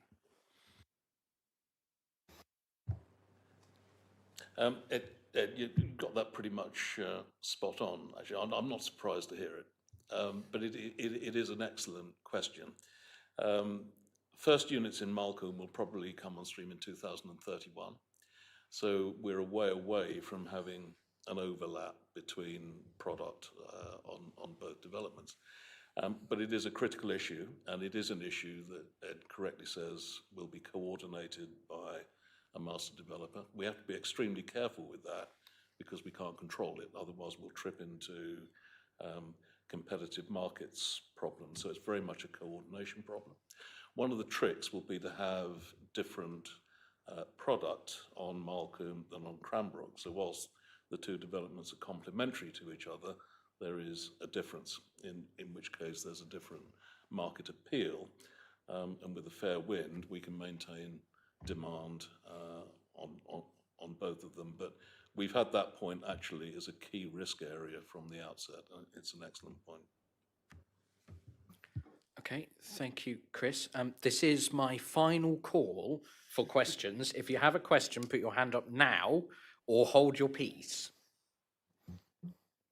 Okay, thank you, members. Debate, then. Councillor Arnott has been waiting patiently, and then Councillors Faithful and Collins, as always, want to have their input. So in that order, please. Thank you, Chair, and I will genuinely be brief. I might say more about this at Cabinet, but just here now, thank you to the committee, thank you to our consultants, thank you specifically to our officers, to you, Todd, and those who filled the role of strategic planning portfolio holder who came before you as well. This was something, as you know, that goes back, the idea of doing it this way, really into 2022 and earlier. 2 points only, really. One is around how crucial this development corporation is going to be. This has been on the practical democratic side, the big and insistent ask of this administration. Really pleased to see it's consistently respected. This is the piece we must never lose from this. There are always risks, aren't there? I think having the government involved will help us lock that into that process as well, because it's always been the ideal we've been pursuing, that in doing this new community, we do it in a way that is different from the way that was done in Cranbrook, which was developer-led. Not that I wish to do down Cranbrook at all, because in many ways there are some great achievements there as well. My most substantive point really is now about comms. And I think probably there's always a risk that this committee, officers associated, portfolio holders, get to a point of kind of exhaustion, because obviously you have to look inside on all the granular detail. We know, don't we, it's the truism that to communicate something to land with people, you need to tell them it 6 or 7 times. East Devon put something out about this on Facebook. I've stopped looking, but there are about 300 abusive comments underneath. We can live with that. That's always going to happen. But in the specific areas which Councillor Howe and others have raised around sewage and proposed local solutions, around transport, around the promises we're making about affordability, about local facilities, including schools, about the governance, about the wider civic proposition with Cranbrook as well.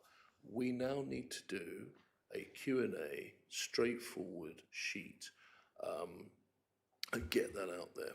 So we've gone with the news because it is good news, and I have, and will do again, have publicly thanked the Prime Minister for the initiative, and indeed Angela Rayner.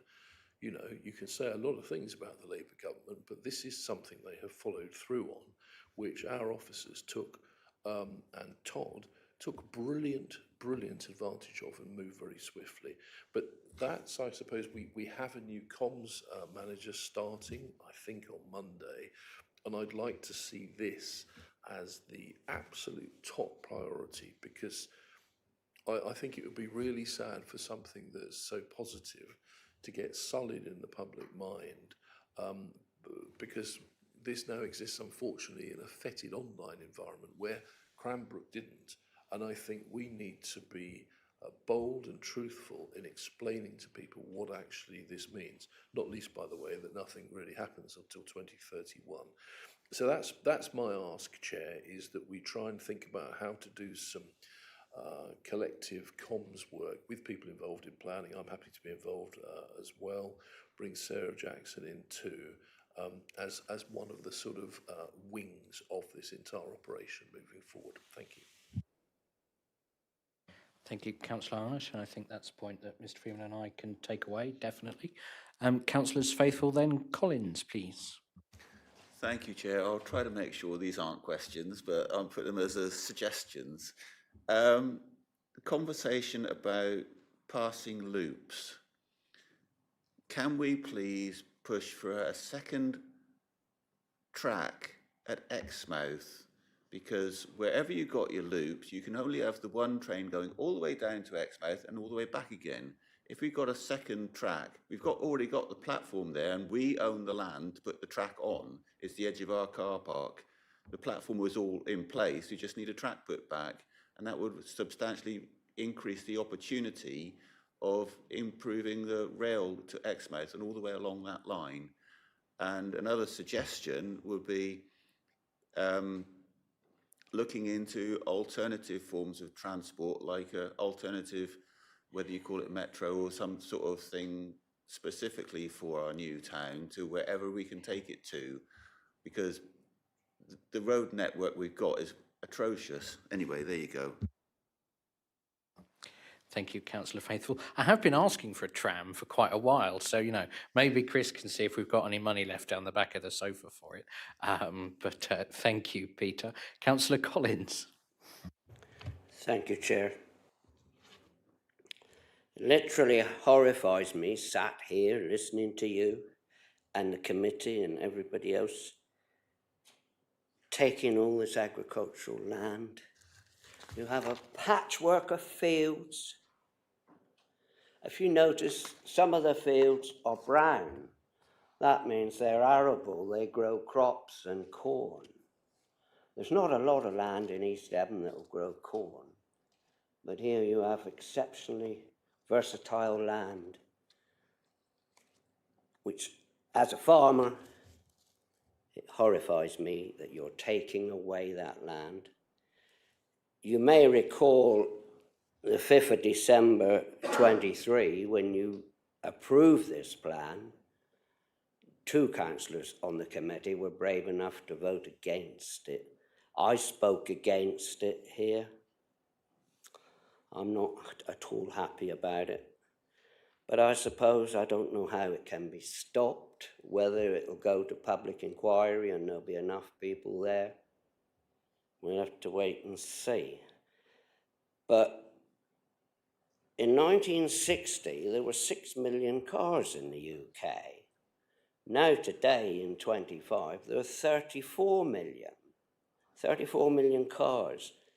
And Cranbrook has made no provision for the extra cars. They built it on 1960 ideas. And I don't see much difference with this. You've got the Sidmouth Road, A3052. I mean, that's had hardly any improvements whatsoever since 1960. And you're planning to put loads more cars up and down, more traffic. No, I feel a lot of it is badly planned. The amount of land you're taking, the density of the houses. If you trebled the houses on there, you wouldn't have problems in all these other towns in East Devon trying to make the numbers up. You need to treble the houses. Thank you. Have you ever lived in student flats, Roy? No, I live in a farmhouse. There's 4 adults, and we've all got four cars or vehicles we drive on the road. Same family, I imagine. Yes. Yeah. 4. Yeah. So you're going to have 4 people living in these houses. Where are the cars going to park? Yep. Okay. Thank you, Roy. I have lived in student flats. I was a student at university, like many of my generation, at the sort of density that you're talking about. If we trebled the density at Malcolm, would I want to spend the rest of my life living in effectively a student flat with a shared bathroom, a shared kitchen? No. No, I wouldn't. Not for another day, not for another week. Fine, at university, you know, have your fun, have your nights out, get drunk in the kitchen, do your Jaeger bombs, whatever. Do I want to live the rest of my life at a density of student flats? No, I don't. On the agricultural land point, we've heard it time and time again, so after the last meeting, I got fed up and I went and did some research. Less than 2% of this country, of the land in this country, actually has a building on it. 9% of this country is what we might call developed, all of the land associated with land that has buildings on it. 91% of this country is not developed.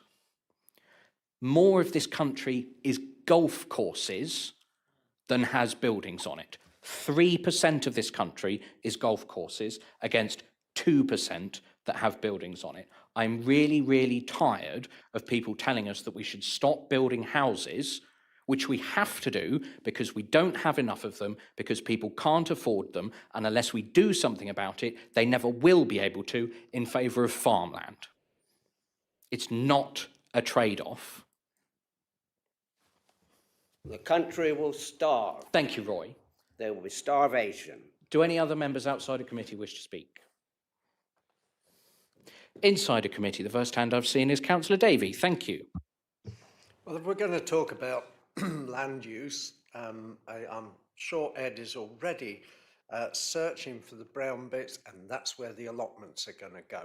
Because if you put a 1 acre of allotments, or hectares we're talking about now, that will be far more productive than anything Roy can grow, because it will grow vegetables rather than fodder for cattle and other animals.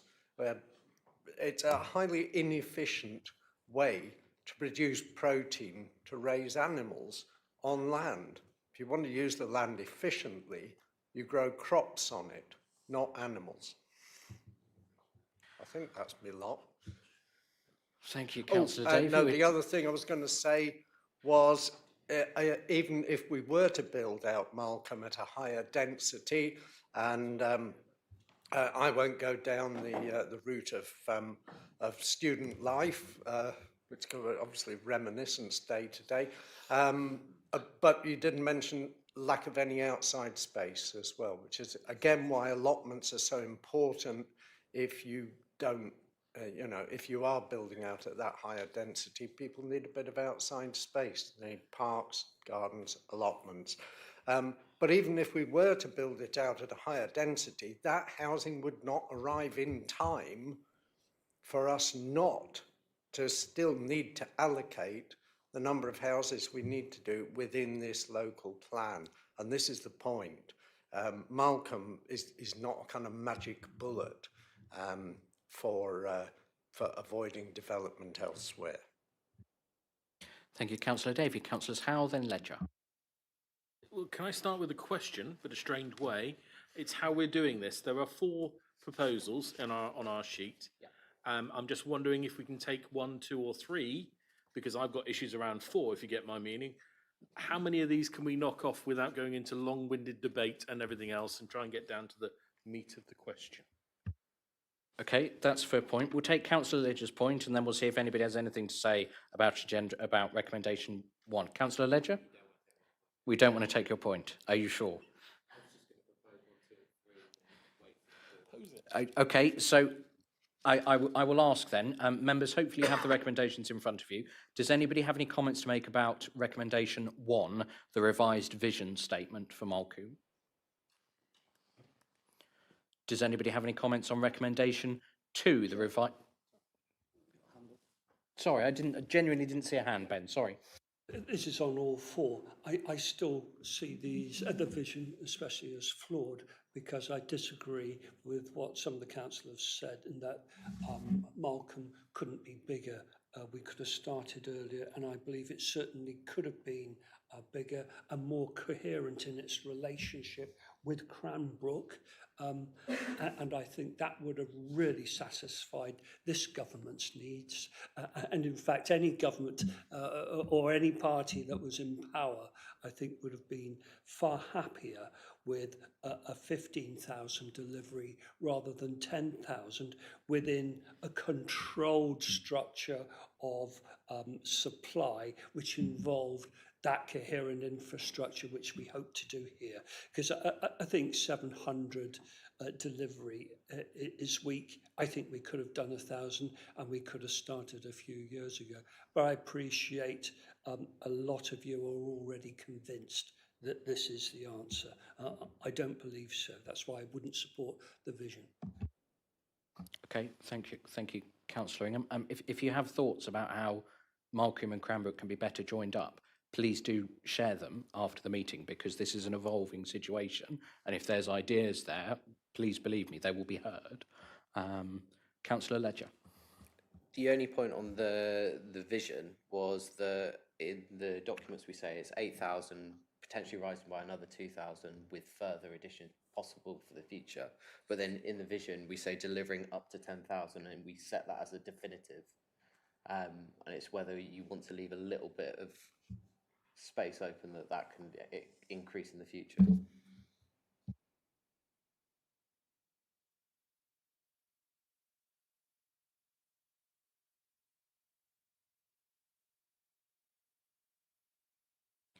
Just a second, Councillor Ledger. Thank you.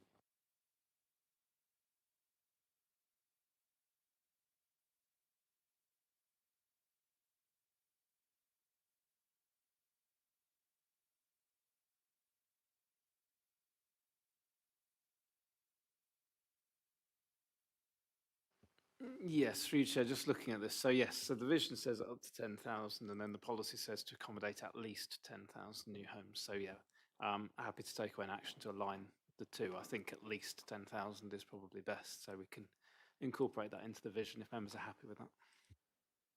Okay, thank you, Mr. Freeman. Good spot. Councillor Ledger. Any other comments on the vision, please? No? Okay. Councillor Young, be faster next time. Yeah, now, taking up Councillor Ingham's point, we don't want to restrict ourselves to delivering anything earlier, if at all possible. So we need to make the wording sort of help us that if we can deliver earlier, then we shouldn't be restricting, having policies to restrict us to delivering earlier, if you see what I mean. I'd be grateful if either of you could point me to, genuinely, if there is something in here that restricts our timeline, other than the horizon on the plan, then we'll get rid of it, because the intent is not to constrain ourselves in terms of when we... Timely deliver of infrastructure, I think it's covered in this. Yeah, we'll deliver this as soon as we can, is I think quite clearly the intent. Yeah, so if that is our intent, that is fine, and that covers Councillor Ingham's point. Okay, thank you, Councillor Young. Final call for comments on the vision. Okay, recommendation 2, are there any comments on the policy which is in the substantive report that's in front of you? That's in Appendix 1 to that report, sorry, slight correction. The blue text in the box. No, I see no comments coming forward. Again, Councillor Ingham. I did comment before. I see the overall vision is wrong, so therefore I don't agree. Yep. Okay, thank you. Councillor Ledger. It's just incorporating the comment that I made earlier about cemeteries and whether that could be included within wider infrastructure. Just Yeah, I think that's item 4 rather than 2, isn't it? Or do you want it? Listed under wider infrastructure. Do you have a page number? No, in Appendix 1. Yep. Oh, you want to see cemeteries included in the wider infrastructure list? It is included. Item E, service land of at least 1 hectare for a cemetery. Way ahead if you can. Any other comments on that policy wording, please, members? Okay, in which case then, agenda item 3 is about, this is a long one, agreeing that the master plan vision, the transport vision, and the executive summary of the SOBC form part of the evidence base for the second Regulation 19 consultation. Any comments on that one? Again, subject to Councillor Ingham's comments from earlier. No, okay, and then recommendation 4, which is the infrastructure delivery plan set out at Appendix 2. Councillor Howe, I think you said you had some comments? I've got a few questions, yeah. I know this is really hard because we're looking at the future and everything else, but I am sat here looking at this on page 36, Appendix 2, and we're listing play areas as important. They're kind of critical. I know we're talking also, and that's the issue, is we are going to deliver them, but they won't be delivered early on. And the same goes for other outdoor play, you know, and also allotments and amenity green space. They're only listed as important. And I think it's a wording thing because we need to guarantee they'll be delivered. It's just about when they'll be delivered in the scheme.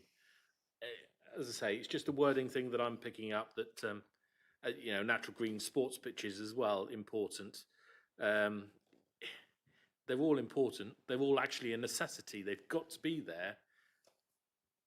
But it's just trying to get that wording right. Does that make sense? And a leisure centre. Do you have a suggested amendment, Councillor Howe? Or? I don't, because it applies to all the things, and I'd rather one of our officers or one of the larger team come up with the correct way of defining this, because it just muddies the water, and what I'm saying muddies the water. But I think everyone understands what I'm saying. I'll come to Mr. Freeman first, please.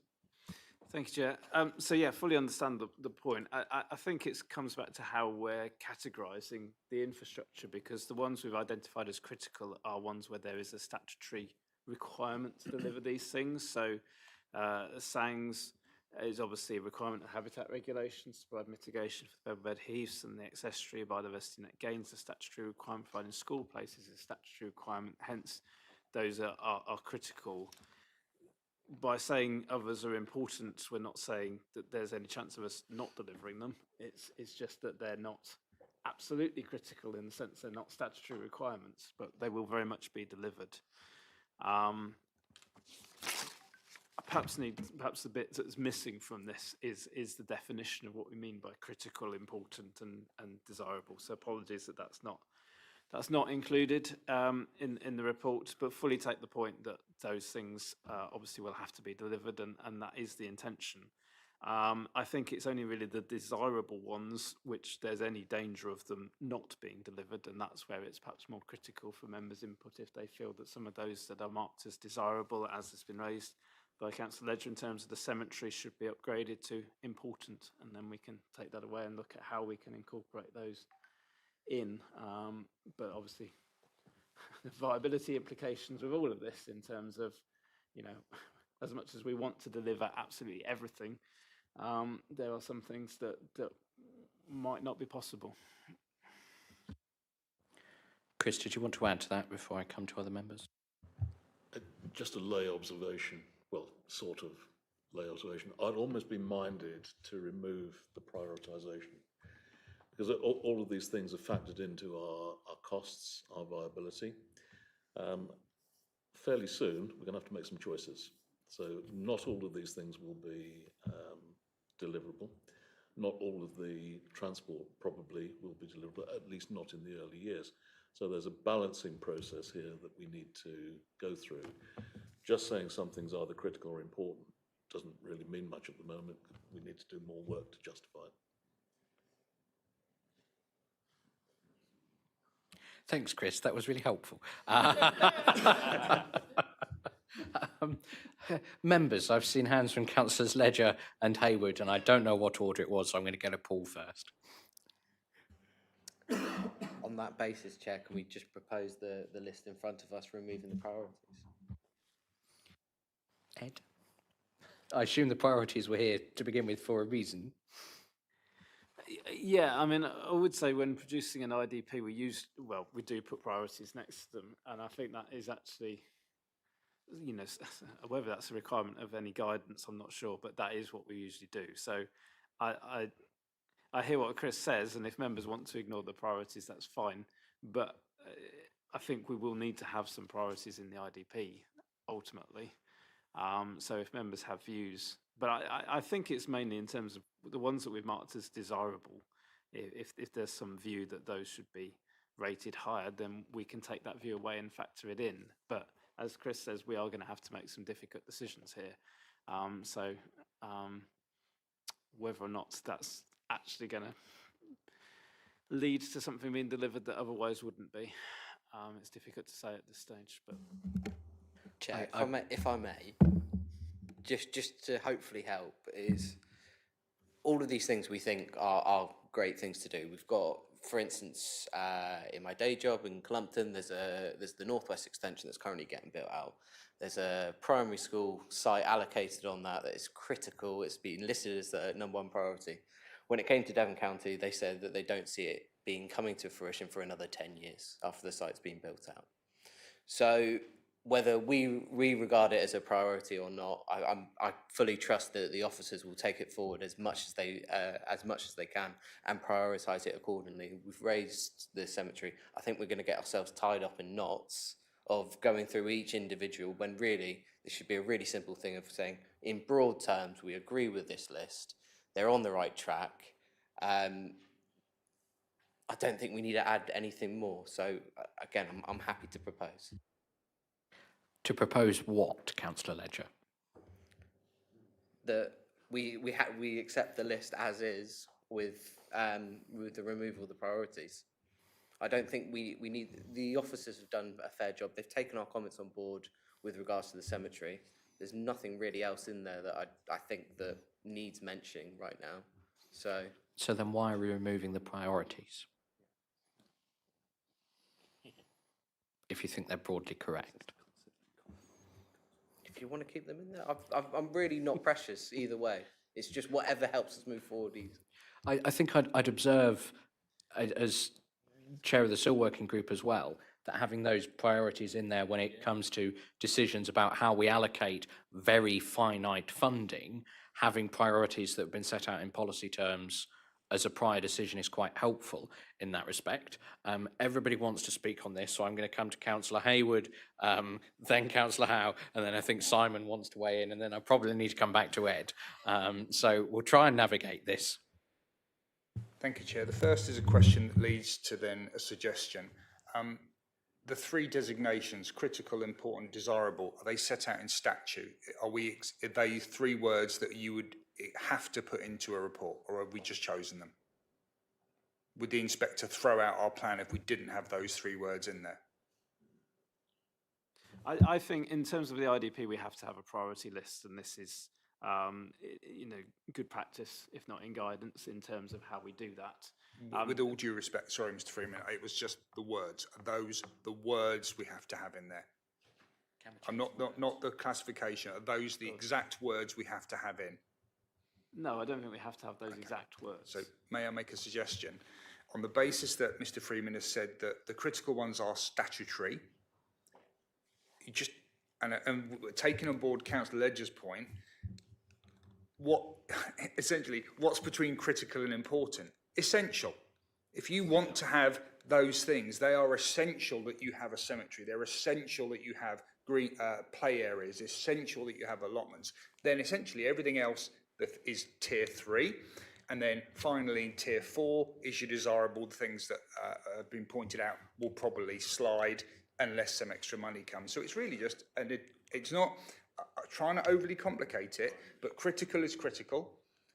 Essential is exactly what it is, does what it says on the tin. Important is then your 3rd tier. 4th tier is, it would be lovely if there was lots of money. Thank you. It's not about terminology.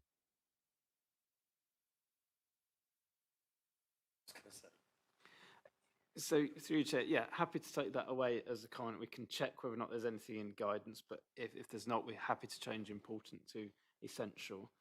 I would just point out something that Damon's just pointed out to me. That obviously, the recommendation is for members to consider and comment on it, not to necessarily agree it at this stage, because we will be bringing the full infrastructure delivery plan to a future meeting anyway. As I said earlier, this is an evolving piece of work. So the comments are helpful and we'll take them away, but you don't actually have to agree it today.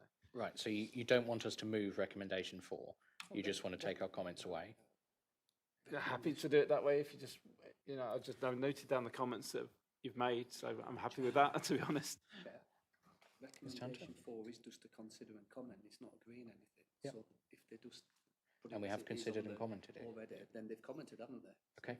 Then that's fine. Okay, fine. In which case then, I was going to wrap us up, Simon, but I'll give you special dispensation just once. Thank you, Chair. I was just going to hopefully try and help clarify, and I think we all need to remember this is an iterative process, that everything that we've identified alongside your officers to date is things that we feel needs to be in the part of this new settlement at Malcolm. The importance is being clear on the definitions, and the second point is that it will be under continued review.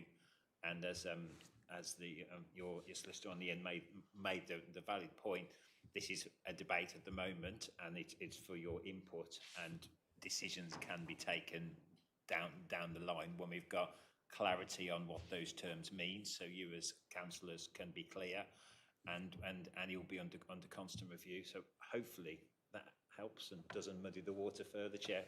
Thank you. Thank you, Simon. So I'm going to propose from the chair recommendations 1 through 3, because I don't think we need to propose and take a vote on recommendation 4, because we have indeed considered and commented on that. Do you want me to propose it as well, Damien? I don't. No, not really. Okay, fine. I'm proposing recommendations 1 through 3 from the chair, so no seconder is required. Does anybody have anything else to say before we move to a vote? No? Okay, in which case then can I ask please all members in favour?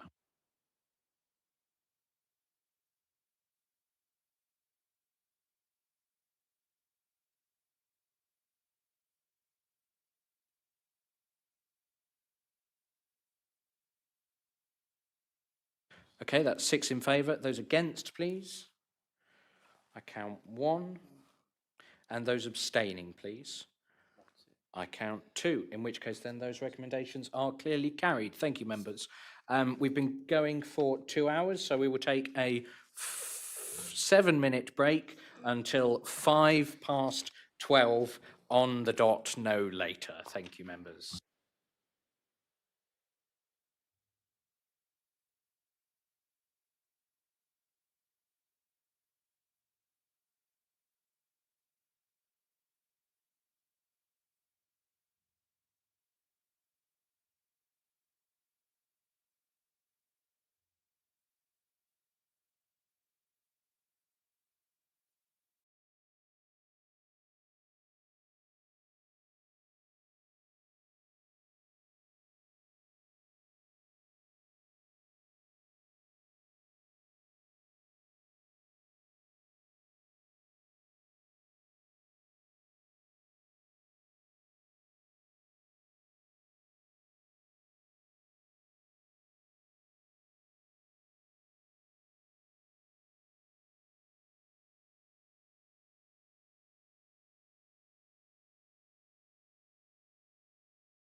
It's no longer working. I guess I'm going to have to do push to talk then. Very good. Yes, clearly, thank you, Ian. It is indeed a sign that I should talk less and let Mr. Freeman talk more. So without further ado, we come then to agenda item 8, the East Devon Local Plan Coastal Change Management Areas. Mr. Freeman. Thank you, Chair. Yes, so this report is seeking members' agreement to some changes to coastal change management areas as set out in the local plan. So members may recall the coastal change management area boundaries were defined in the first Regulation 19 plan, largely based on work undertaken by University of Plymouth. But there was some criticism of that approach through the consultations, particularly in relation to Cliff Road in Sidmouth, where we'd previously agreed through the committee to take a slightly different route in terms of that area, given the work that's ongoing with the the beach management plan in that area and coastal defence work that's got ongoing.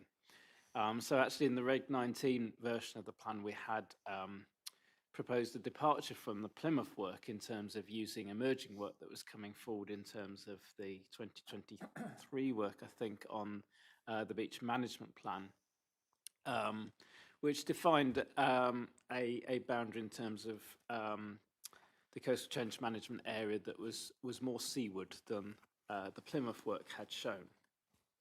But through the consultation, that line's been criticised because that work that it was based on is not in the public domain and not open to scrutiny. It's part of ongoing emerging work in terms of the beach management plan and the business case for the coastal defences there. Around the same time we did that consultation, nationally the Environment Agency published what's called the National Coastal Erosion Risk Management Mapping, or NCERM, which shows a very similar line at Cliff Road to what we had previously shown based on the beach management plan work. So given the criticism of the beach management plan work and its, or rather its availability, shall we say, for scrutiny, the proposal is to now use the NCERM line in relation to Cliff Road. And effectively, we're using a hybrid now of the University of Plymouth work and the NCERM work. In most cases, to take the most landward line in terms of coastal defence, so a precautionary approach. The only place we're departing from that really is in terms of Cliff Road, because we know that the NCERM mapping is confirmed by the ongoing work that we've been doing in terms of the beach management plan. But also what we've sought to do is revise the wording of the policy, which is set out on page 300 and, just scroll down, 326 in the agenda, to take account of some other points, which is one is about taking account of emerging work, because this is an emerging area of work, and further work will no doubt be done in terms of coastal defence schemes, beach management plans, and those look in much greater, finer grain than the NCERM work. So the wording of the policy has been amended to ensure that consideration when dealing with applications is taken of the most up-to-date data available at that time. So if there's more up-to-date NCERM data, if there's more up-to-date University of Plymouth work or other work that's come forward through coastal management schemes, then that should be had regard to in determining applications. And similarly, in terms of the time horizons, so we did have 3 different time horizons. We've now defined them rather than by years, but as short-term risk areas, medium-term risk areas, and long-term risk areas, which gives us greater flexibility in terms of emerging work and use of the NCERM data.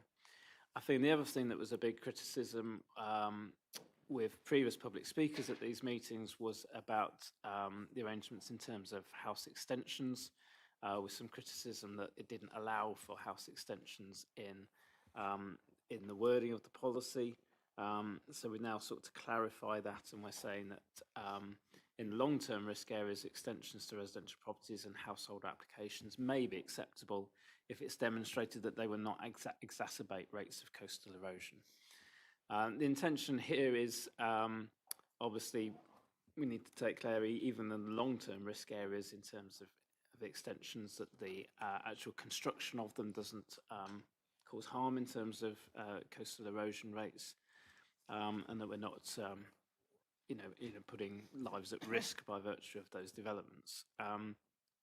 So the intention is that alongside this policy, we would do a supplementary planning document to explain what is quite a technical area in terms of how all of this will work and put a lot more detail in.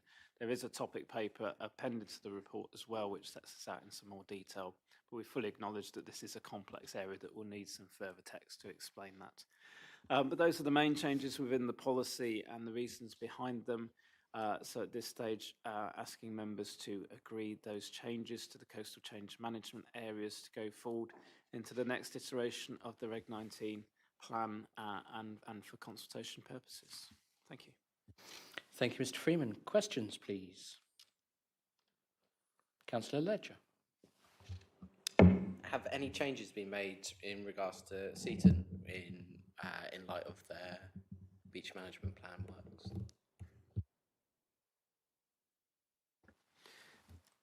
Not that I'm aware of, but as I say, in terms of the revised text, it's pardon the pun, it's a fluid situation in terms of being able to have regard to that ongoing work as it emerges in terms of how we apply this policy in consideration of applications. So that work can feed into the process as it emerges as we move forward. I don't think we've made any further changes since the previous boundaries and policy in that regard as yet. Councillor Ingham. Thank you, Chair. Can I ask Mr. Freeman, paper said maps to follow. What risks are we taking by countenancing this without full consideration and appreciation of the maps? So the NSER maps are all public and were published months ago and are out there. In terms of the maps that we're using, there's a link in the executive summary to an interactive map for the committee which shows the various lines. All that was in the topic papers was extracts of those maps, and that's all we would do. So you have got the maps there, that they are available through that link.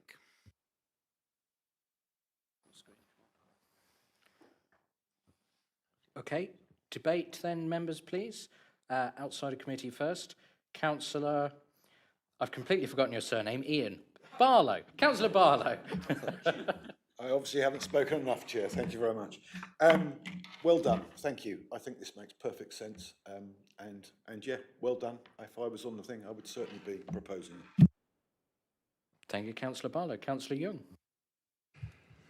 Thank you, Chair.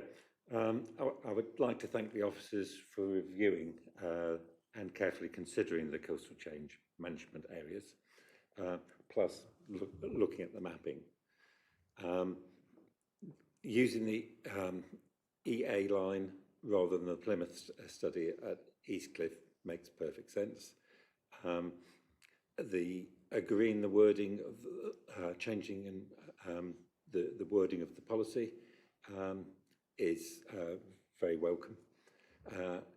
And I know it was in the original wording, but minor works would be allowed.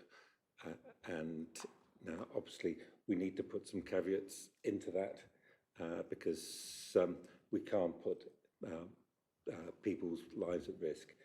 When you're looking at flood plans and coastal protection areas, it's not just the lives of the people that live there, who choose to live there, but also the rescue people who have to rescue them when there's an issue. So it's not just the people to choose to live there and will take those risks, but also you've got to consider the fire brigade and the lifeboat people, etc., etc. I welcome the change with the wording with applications for development within the CCMA would be assessed in relation to the most up-to-date availability. That's really good because it will therefore take into account any changes that engineering outcomes that come forward. And also further information during the lifespan of this plan, because that's taking that's 15 years. We'll, as we learn about climate change and coast protections, things will change in the next 15 years, and we need to take those into account, and we shouldn't be hampered by a definite line. There are going to be changes in those 15 years, so I welcome it, and I would like to make a recommendation to support this. Thank you. Are you proposing the recommendations as set out in the report? As written, yeah. Okay, thank you, Councillor Young. Was that a seconding I heard from Councillor Howe? Do you wish to speak? No, nothing to say. Okay, thank you. Does anybody else wish to speak on this item, please? No? Okay, in which case then, can I ask, please, all those members in favour, please raise your hand. That's carried unanimously, I believe. Okay, thank you very much, members. Last item for today then, agenda item 9, response to the Dorset Local Plan Options Consultation. Mr. Freeman. Thank you, Chair. Yes, so this is the first stage of consultation on Dorset Council's local plan. My understanding is they're intending to speed their plan through under the transitional arrangements of the NPPF. And this is their first consultation, which is a slightly hybrid consultation. We obviously did an issues and options consultation and then a draft plan consultation. This they've headed as an options consultation, but it does include some opportunity sites, as I understand it, across Dorset that they're seeking comments on, as well as the various higher level key issues, which is what we picked up here. So you'll see we've identified a number of key areas within the plan that affect East Devon, mainly in relation to Lyme Regis. You'll see that there are sites identified there as residential options, but over to the sort of northeastern side of the town rather than towards the boundary with East Devon. And then there's some general text in terms of policies in relation to national landscapes, Jurassic Coast. I think the main thing that caused us concern was the flexible settlements policy. So it talks about a new policy to allow housing development of up to 30 dwellings adjacent to Tier 1 to 3 settlements without relying on defined settlement boundaries, which could potentially lead to cumulative impacts on settlements near East Devon, such as Lyme Regis. Interestingly, in the policy, they've excluded green belts from that, where that policy can apply, but not the national landscape. We've commented, you'll see in response to question 12, I think it is, that we feel that national landscape should also be excluded from the application of that policy, because obviously it's our highest landscape designation. Very important that those are protected, the requirement to further the purposes of the national landscape in terms of the Lura Act. And also, obviously, the area between Lyme Regis and Up Lyme and East Devon settlements is national landscape, so it would remove the risk of developments of that nature coming forward within that area if it wasn't covered by those policies. So you'll see, I think that's the key issue. We've also provided some more general comments to a couple of other questions that are relevant, but much of the consultation isn't particularly relevant for us to comment on, so it's quite a light touch comment at this stage. And obviously, as the plan progresses, we'll keep an eye on things and bring forward reports where there are more detailed proposals and comments to be made. Otherwise, I recommend the 2 recommendations to the committee. Thank you. Okay, thank you, Mr. Freeman. Are there any questions on this paper? No? Okay, any comments, please, members?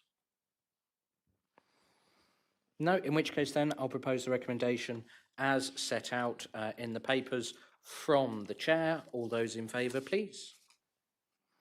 Thank you very much, members. That is carried unanimously. And unless somebody's put something on the end of the agenda to surprise me, which it appears they haven't, so that means we are done for today. Thank you very much, members. See you in a few weeks, or tomorrow, depending if you're on Cabinet or not.